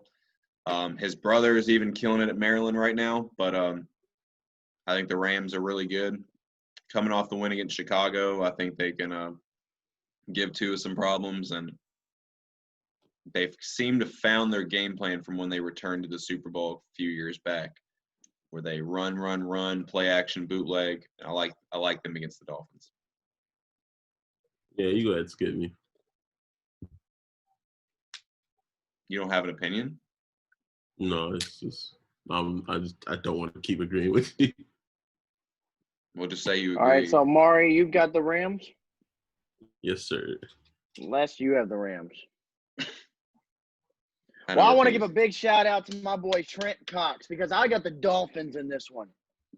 Give me Miami in this one to beat LA 28-27. I think Tua is able to come out and put a little shock in that LA defense. Miami has played well with Ryan Fitzpatrick, and I think they're going to play even better under Tua Tagovailoa. I mean, if it happens, I'm here for it, man. I love Tua. I think Tua is great. Tua is going to show you why he was the number one quarterback in this draft class. why he should have been the number one quarterback in this draft class. Well, I mean, a big reason why he wasn't is A, the season Joe Burrow had at LSU, and B, the hip injury. So I give me Tua and the Dolphins in Miami by 1 to get the win, and I need Myles Gaskin to get me some points at that running back position. All right, 4:05 slated games. The Chargers, another divisional game. Chargers on the road against the Broncos.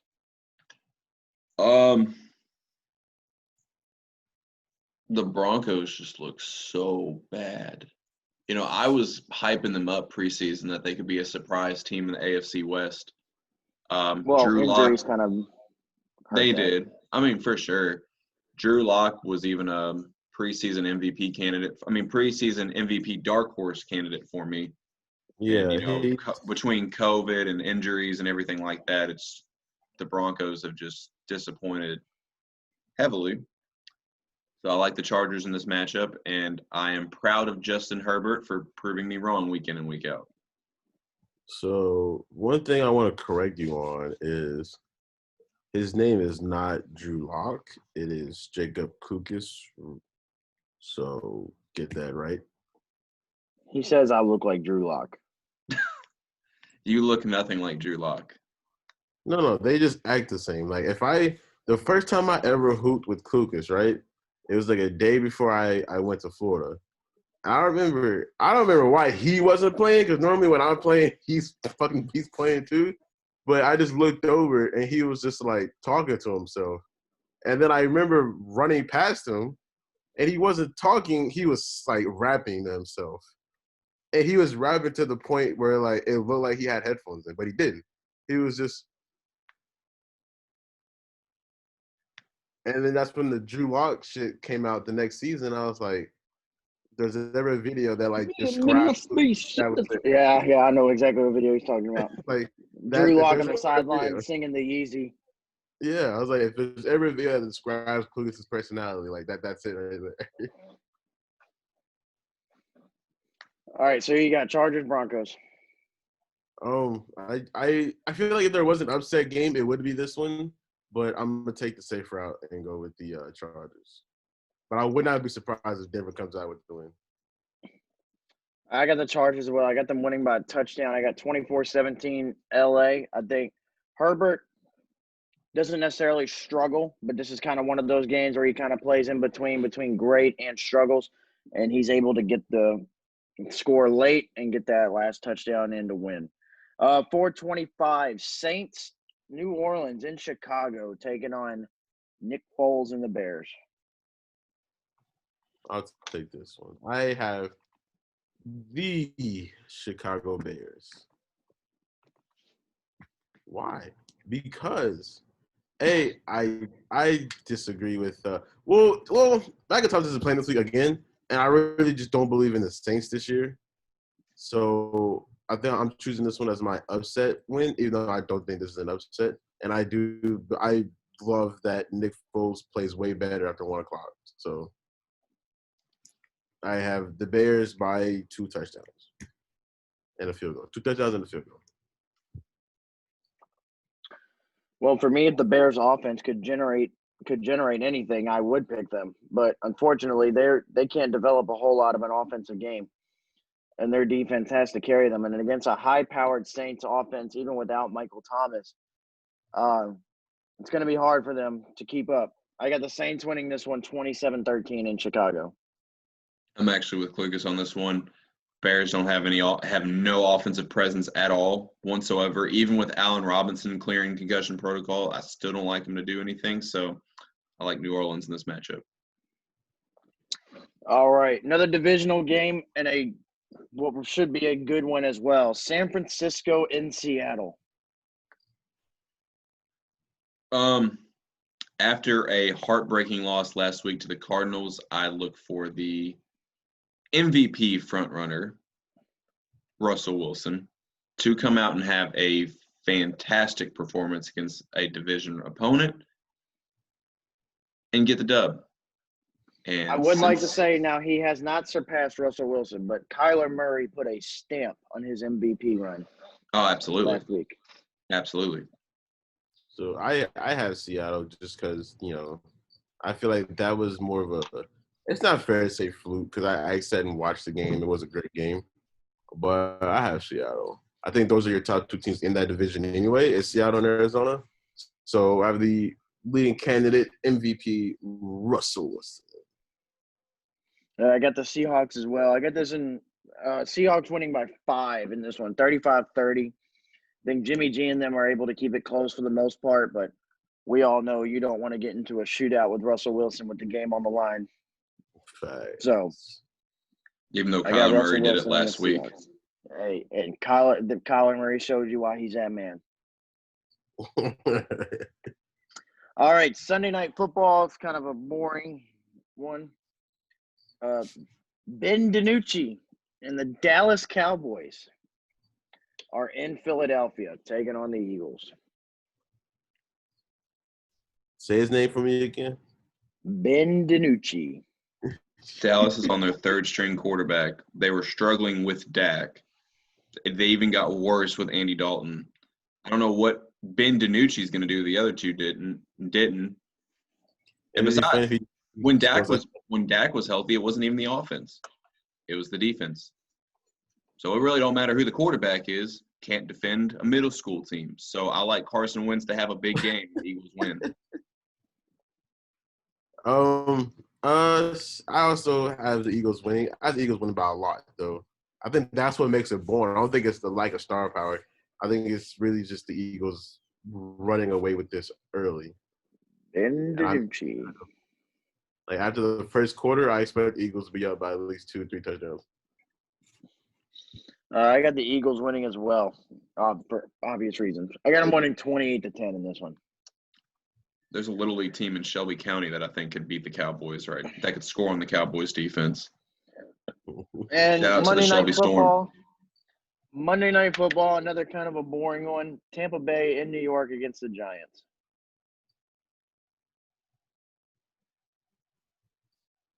Give me Brady and the Bucks 34-14. Like, do we even need to talk about it? Like, I mean, it's kind of obvious. If Eli Manning was playing in this game for the Giants, I'd give the Giants a chance. It'd be a little interesting. Well, I don't think it's the quarterback. I don't think the quarterback's the issue. I mean, we're talking about how the Bucks on offense just have a Madden Ultimate team on their roster, and the Giants are just bad, very bad. How bad?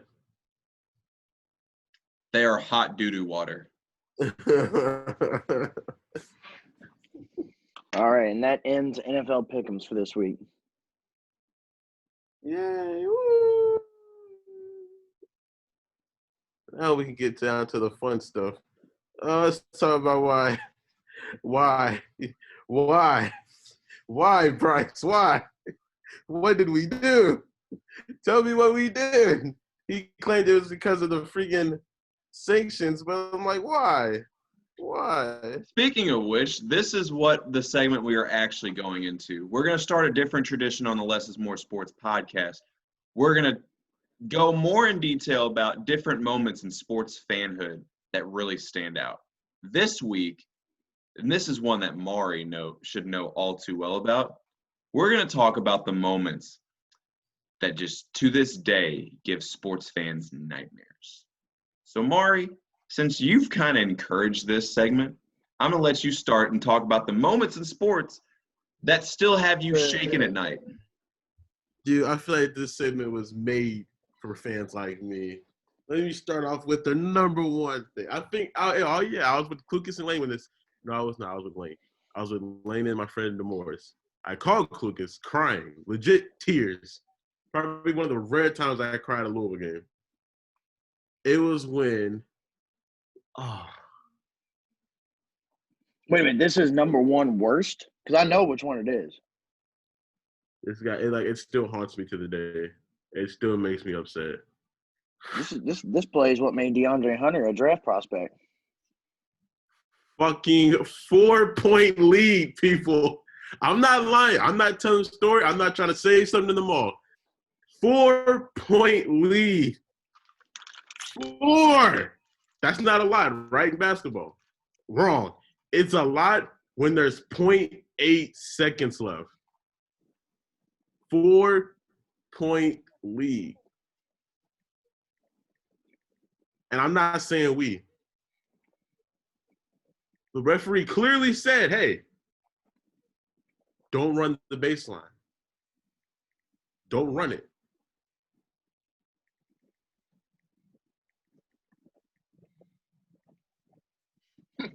Hey, fucking Adele. The first thing he fucking did, run the baseline. That's not the worst part of that entire sequence, though. He gave up the 3 for the win. And this was his excuse. Oh, I saw Darius Perry getting open, and, I got a little excited. No. Shut the fuck up. The only words that need to come out of your mouth is I fucked up. I didn't use my head. I made David Padgett look bad. I ruined our season. I suck ass. I was never good. I only played good against worse teams.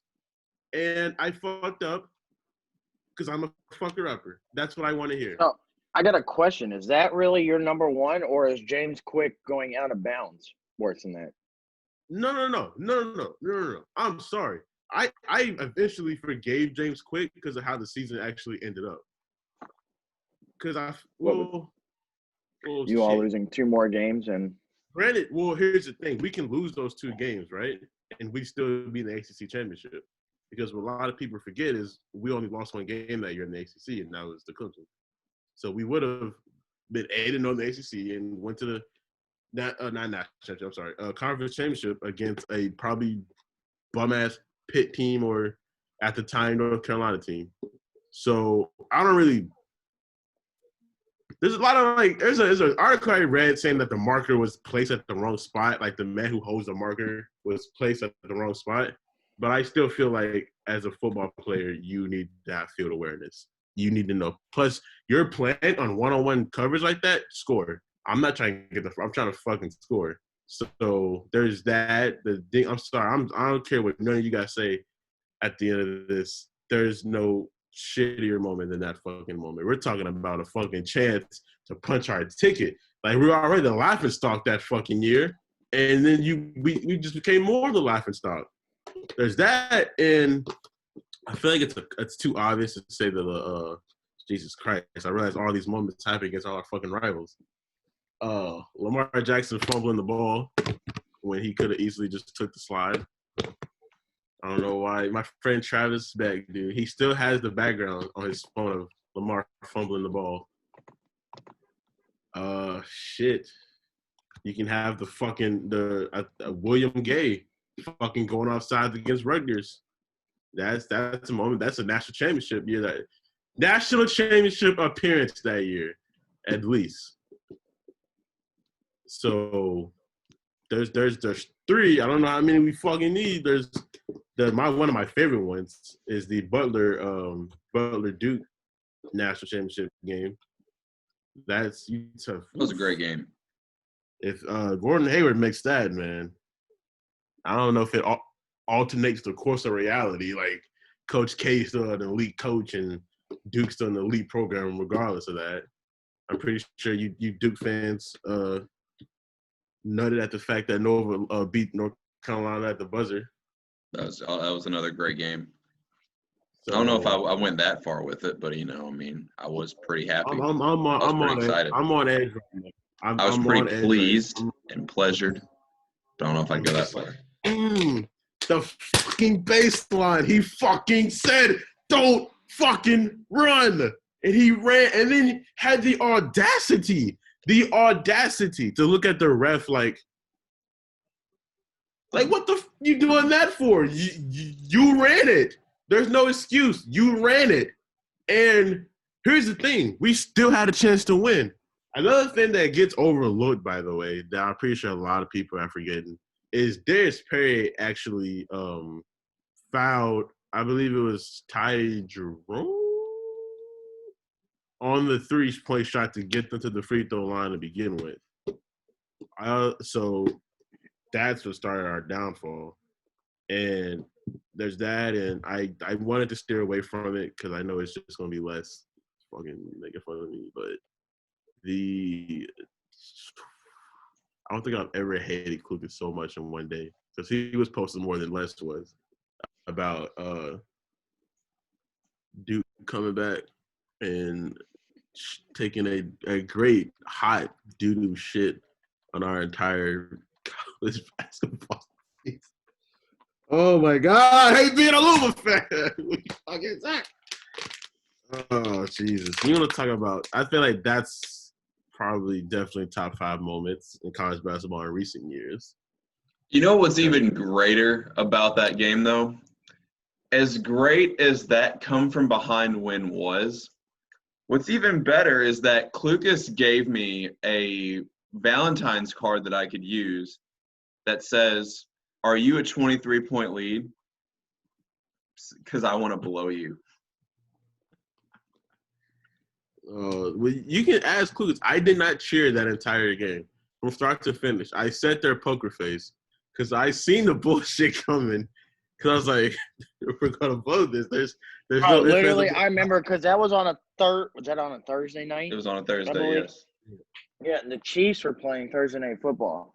So Lane was watching the Chiefs and would not switch over to the Louisville Duke game. And then finally, like at halftime, he switched over. Mari was like, he kept saying in the group chat, "Shut up, shut up, shut up. This is not good. I'm not saying shit until the buzzer sounds. I'm not saying shit."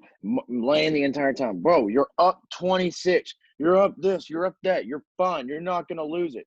And I remember I was the one that kept saying, "I don't know. If you blow this, Mari, you're never going to hear the end of it from me." And Mari was like, "Shut up, shut up. I'm not saying anything. I'm not cheering. I'm not saying anything." And then as the lead kept dwindling, I kept sending Mari the little eye emoji like, "Mari?" And then he just eventually stopped reading the group. Yeah. And I kept sending him. And I kept tagging him and kept tagging him. Finally, they tied it up. I said, Lane? I said, "Didn't you assure Mari that this was not going to happen?" Bro, that was so bad. It was one play. It was a great play. And I remember ESPN did the animation on it and everything. I think it was RJ Barrett did the between the leg pass to Cam Reddish for the go-ahead 3, yes. Yeah.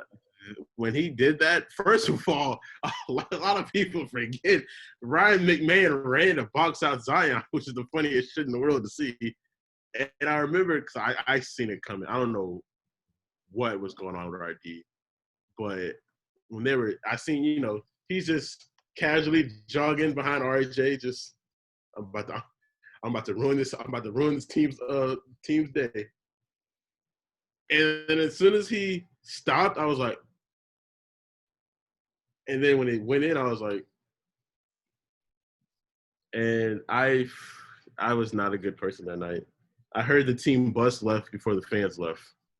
So I don't know how you sleep at night knowing you had a chance to defeat arguably the greatest team assembled in the past decade and lose and that didn't win the national title. Yeah.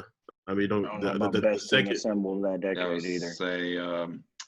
Well, that's why I said one. I feel like that a team in Lexington had 10 players drafted, and they didn't even. No, I said one of the best, and guess what? They didn't win a national championship either.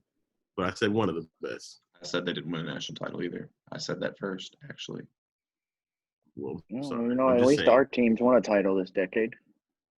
Don't you fucking start with me. Hey, Mari. I would take Mari. I would take over this podcast. Hey, Mari. No, I don't want to hear it, Les. I don't want to hear it, Les. My team has 2. My team has 3, so just mine. 3 what? Team has 2 total national titles. We have 3 national championships. And they came in the 80s. National championship. Oh, we're talking about total national titles. I was talking about titles this decade. No, we got 5, actually. Yeah, total we got 7. We have 8. Y'all have 8. 7. We're going for 8. Are you talking about Kentucky? Yes. Y'all have 8. Oh, research. Look it up. They have 8. Their motto after they won in 2012 was "No one greater," with an 8 in the middle. I'm pretty sure that their motto this last couple has been "Strive for greatness," like as in going forward, number 8. Oh shit. I could be wrong. If I'm wrong, I'm wrong, but I'm pretty sure. It's Or no, 8. you know what? No, I just Googled it. It's 8. Yeah, it is. It is. It was strive. It was strive. How when do they I put the know 9 more in than the the strive. Kentucky fan about his own team? Come on now. No, I was right with the strive for greatness, but they put the 9 in the strive. That's what it was. Oh my. All I know is We got to Either way. roast Klucas now, dude. He forgot how many national titles one of his team has. Come on now. You have 2 more. You of all people. 2 titles more. we have 3. I'm still on the fact that Klucas forgot how many titles his team has. Boy, calm down. I mean, when you win so many, you kind of forget. They've won 1 since you've been alive. Chill. No, they've won 3 actually. Never mind. No, they won 1. Since he's been alive, is 1. 96, 98, and 2012. 3 since he's been alive. What year were you born, Klucas? 96. Oh, I'm sorry. I went off my year. I'm sorry. Not everyone's a young pup like you, Maury. Your team hasn't won a title since the 80s. You have yet to see your team win a title, man. That is depressing. Right. First of all, let's get one thing clear here. You guys can say that, right? This is what We can and we are. If the NCAA doesn't want to acknowledge that title, guess what?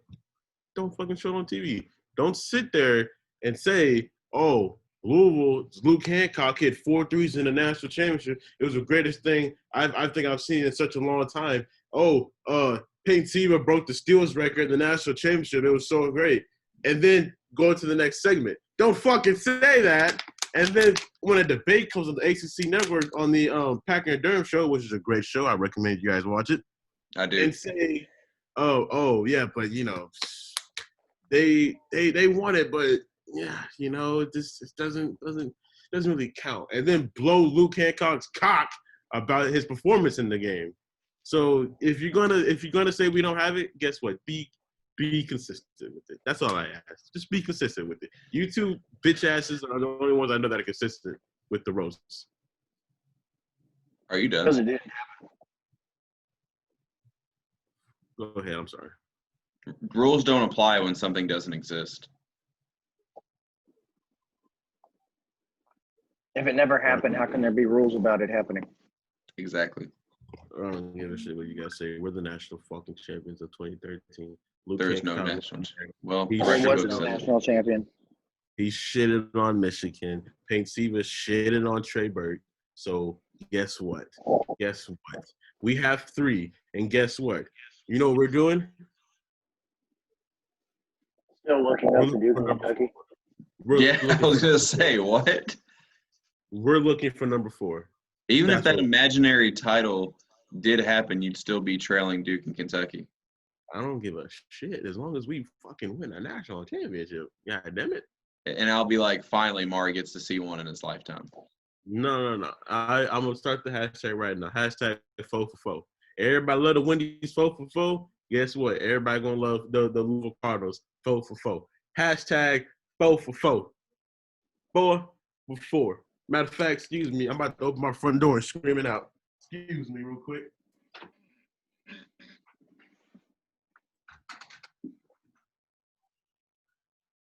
Hashtag 4for4. 4for4. 4for4, people. They don't gotta like it. They don't gotta watch it. Guess what? They gotta respect it. I don't know. No, we don't, because it didn't exist. 4for4. What do I have to respect that wasn't there? 4 exactly. 4-4. 1, 2, So, Are you done with your moments that traumatized you? Yeah, pretty much. All right, Les, do you want to go or you want me to go? I'll go because I really want to get off my chest so I don't dwell on it even more today. One of the first ones that gives me nightmares is that Tracy Porter interception against the Colts. Oh shit.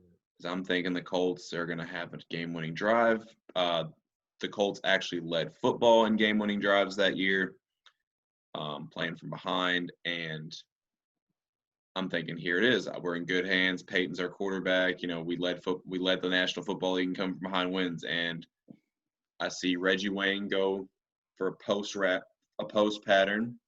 He kind of hesitates and stops, and then Tracy Porter takes full advantage and just makes a great read on Peyton's eyes, and the rest is history. Another one, I'm going to go with probably one of the more embarrassing losses as a Duke fan, the loss to Virginia Commonwealth pre-Shaka Smart era.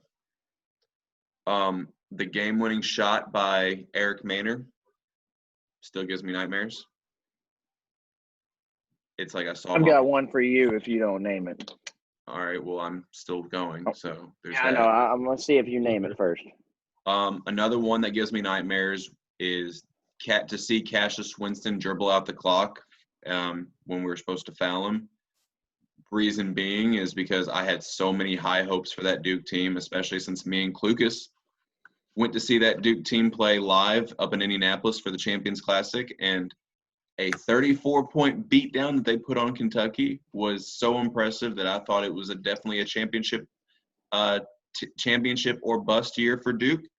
Not to Which, mention, on the record, I've told Mari when Mari wanted to laugh about that, I'd rather get blown out by 34 and know that I'm losing than to be up by 23, think I'm going to win, and still lose. I think that's a conversation that I'm not going to get into at this moment, but either way, when you have 3 players drafted within the top 10 of the NBA draft, obviously that bodes for wanting to have a good season. And to see Cassius Winston just dribble out the clock is something I didn't want. That was the last time. Now, granted, I had a few drinks during the game, but I think that was the last time I legitimately cried after a game. Because now I remember literally thinking 5 minutes after the game, damn, I'm never going to see Zion or RJ play in a Duke uniform again. This is how it goes out.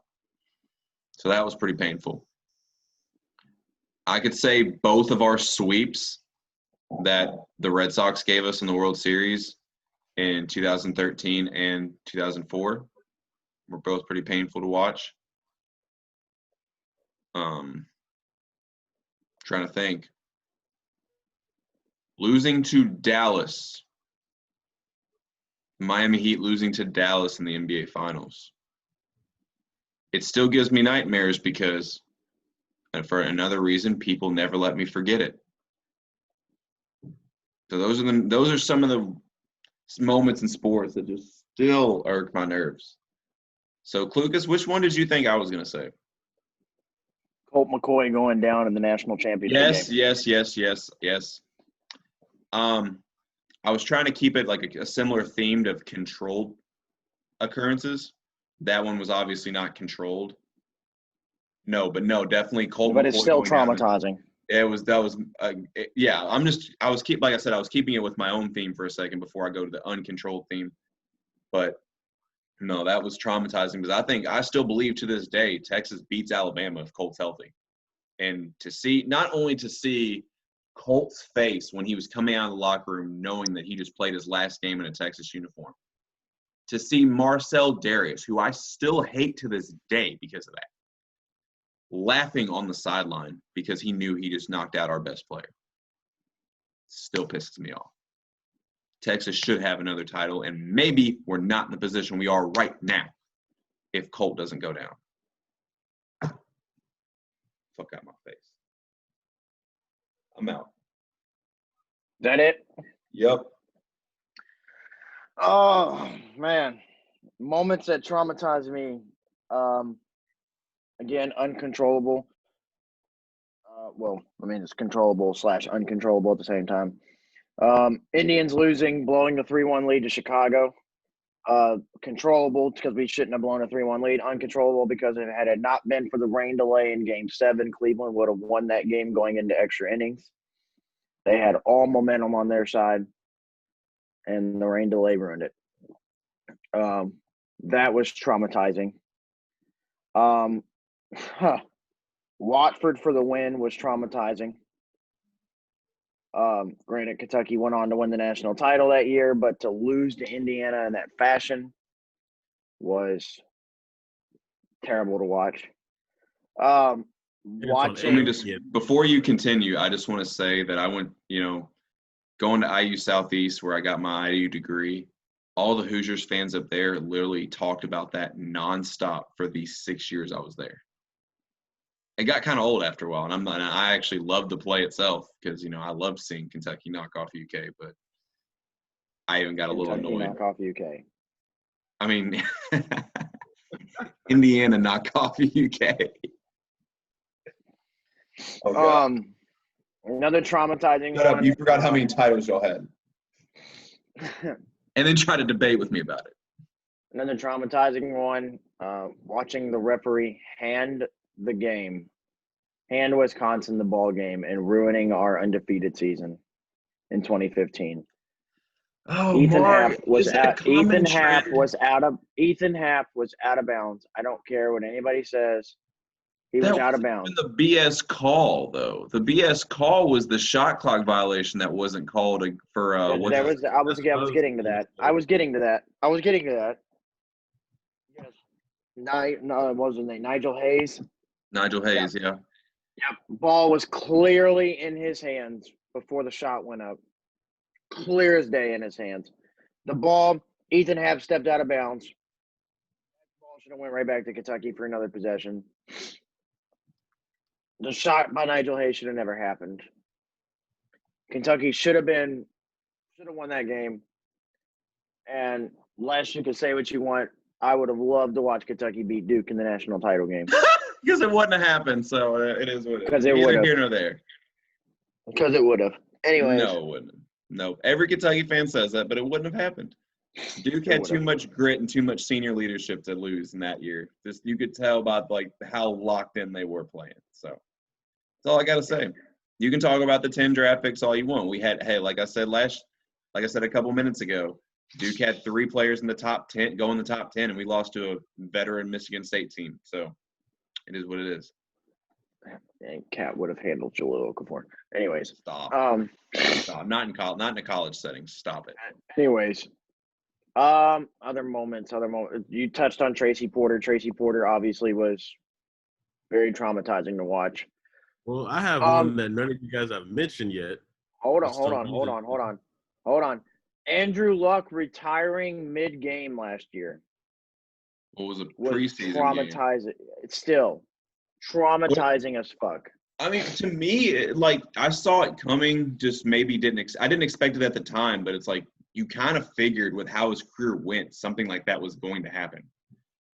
I mean, Ryan Grigson, our front office and Ryan Grigson in particular failed Andrew Luck as a player. That's just what it is. And I don't blame Andrew Luck for it. What was more traumatizing to me after that was to see how many idiot Colts fans thinking Andrew Luck owed them something because they bought season tickets. Andrew Luck don't owe you shit. Shut up. The man's health is at risk. It was just traumatizing because knowing that the Colts were a Super Bowl bound team. Yeah, it sucks. But at the end of the day, he's got to do what's best for him. I get it, but still. Trying to think of a couple traumatizing Ohio State moments. Watching Justin Fields and the miscommunication last year with Chris Olave was traumatizing. Braxton, it seems to always happen against Clemson. Braxton Miller throwing the interception on the game-winning drive in 2013 to Clemson.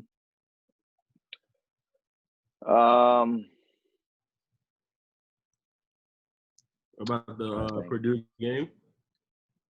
It wasn't really traumatizing. I'm trying to think Or of like stuff that actually like made me almost want to cry or extremely pissed me off. well, what about when? Oh, she got some nice old. When What? shit. Oh, my bad. When Quinn Snyder had Bam out of bio looking for his glasses. Didn't really bother me a whole lot. Oh, You see where dude, Bam's at now compared to where Q's at. I'm trying to think. Yes. How did I leave this one off? Fucking trash ass, scrub ass, dumpster fire ass Luke Mays game winning shot versus Kentucky. Fuck him. Say it again, Clue. You said fuck him. Fuck him. Trash ass fucking Luke Mays. Michigan State just put off the upset. It's not an upset. Tell me why DJ just told me that's why your son almost lost today. I said my son has COVID and didn't even play. So tell me why, because I'm not a Big Ten guy. So tell me why Michigan and Michigan State are walking into the same locker room or same tunnel. Is it like a Big Ten At thing? Michigan? Oh yeah, well, shit. I thought they. There's only one. If it's at Michigan, there's only one way out of the locker room. I'm surprised it hasn't caused like a couple brawls yet. You must not pay too close attention to the Ohio State-Michigan rivalry then. Oh no, trust me, that's like the only rivalry in college football. They literally have to have security stand at the locker room for Michigan and won't even let them out the door until Ohio State runs out the tunnel.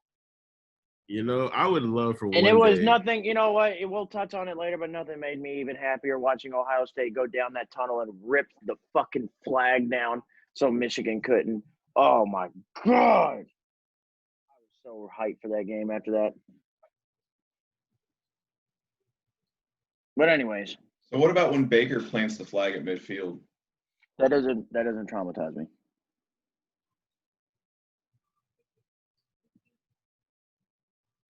At all.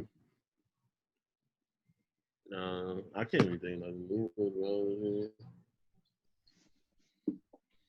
Oh, I got one. Watching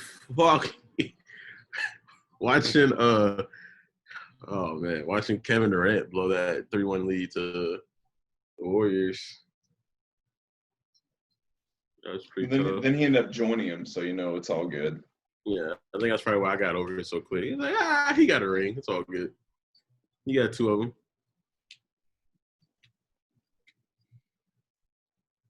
I can't really think about. I mean, the obvious one, like NBA-wise, traumatizing is obviously the death of Kobe Bryant. Absolutely. Which by the way, on everybody. That's who my buddy Bean is named after. So.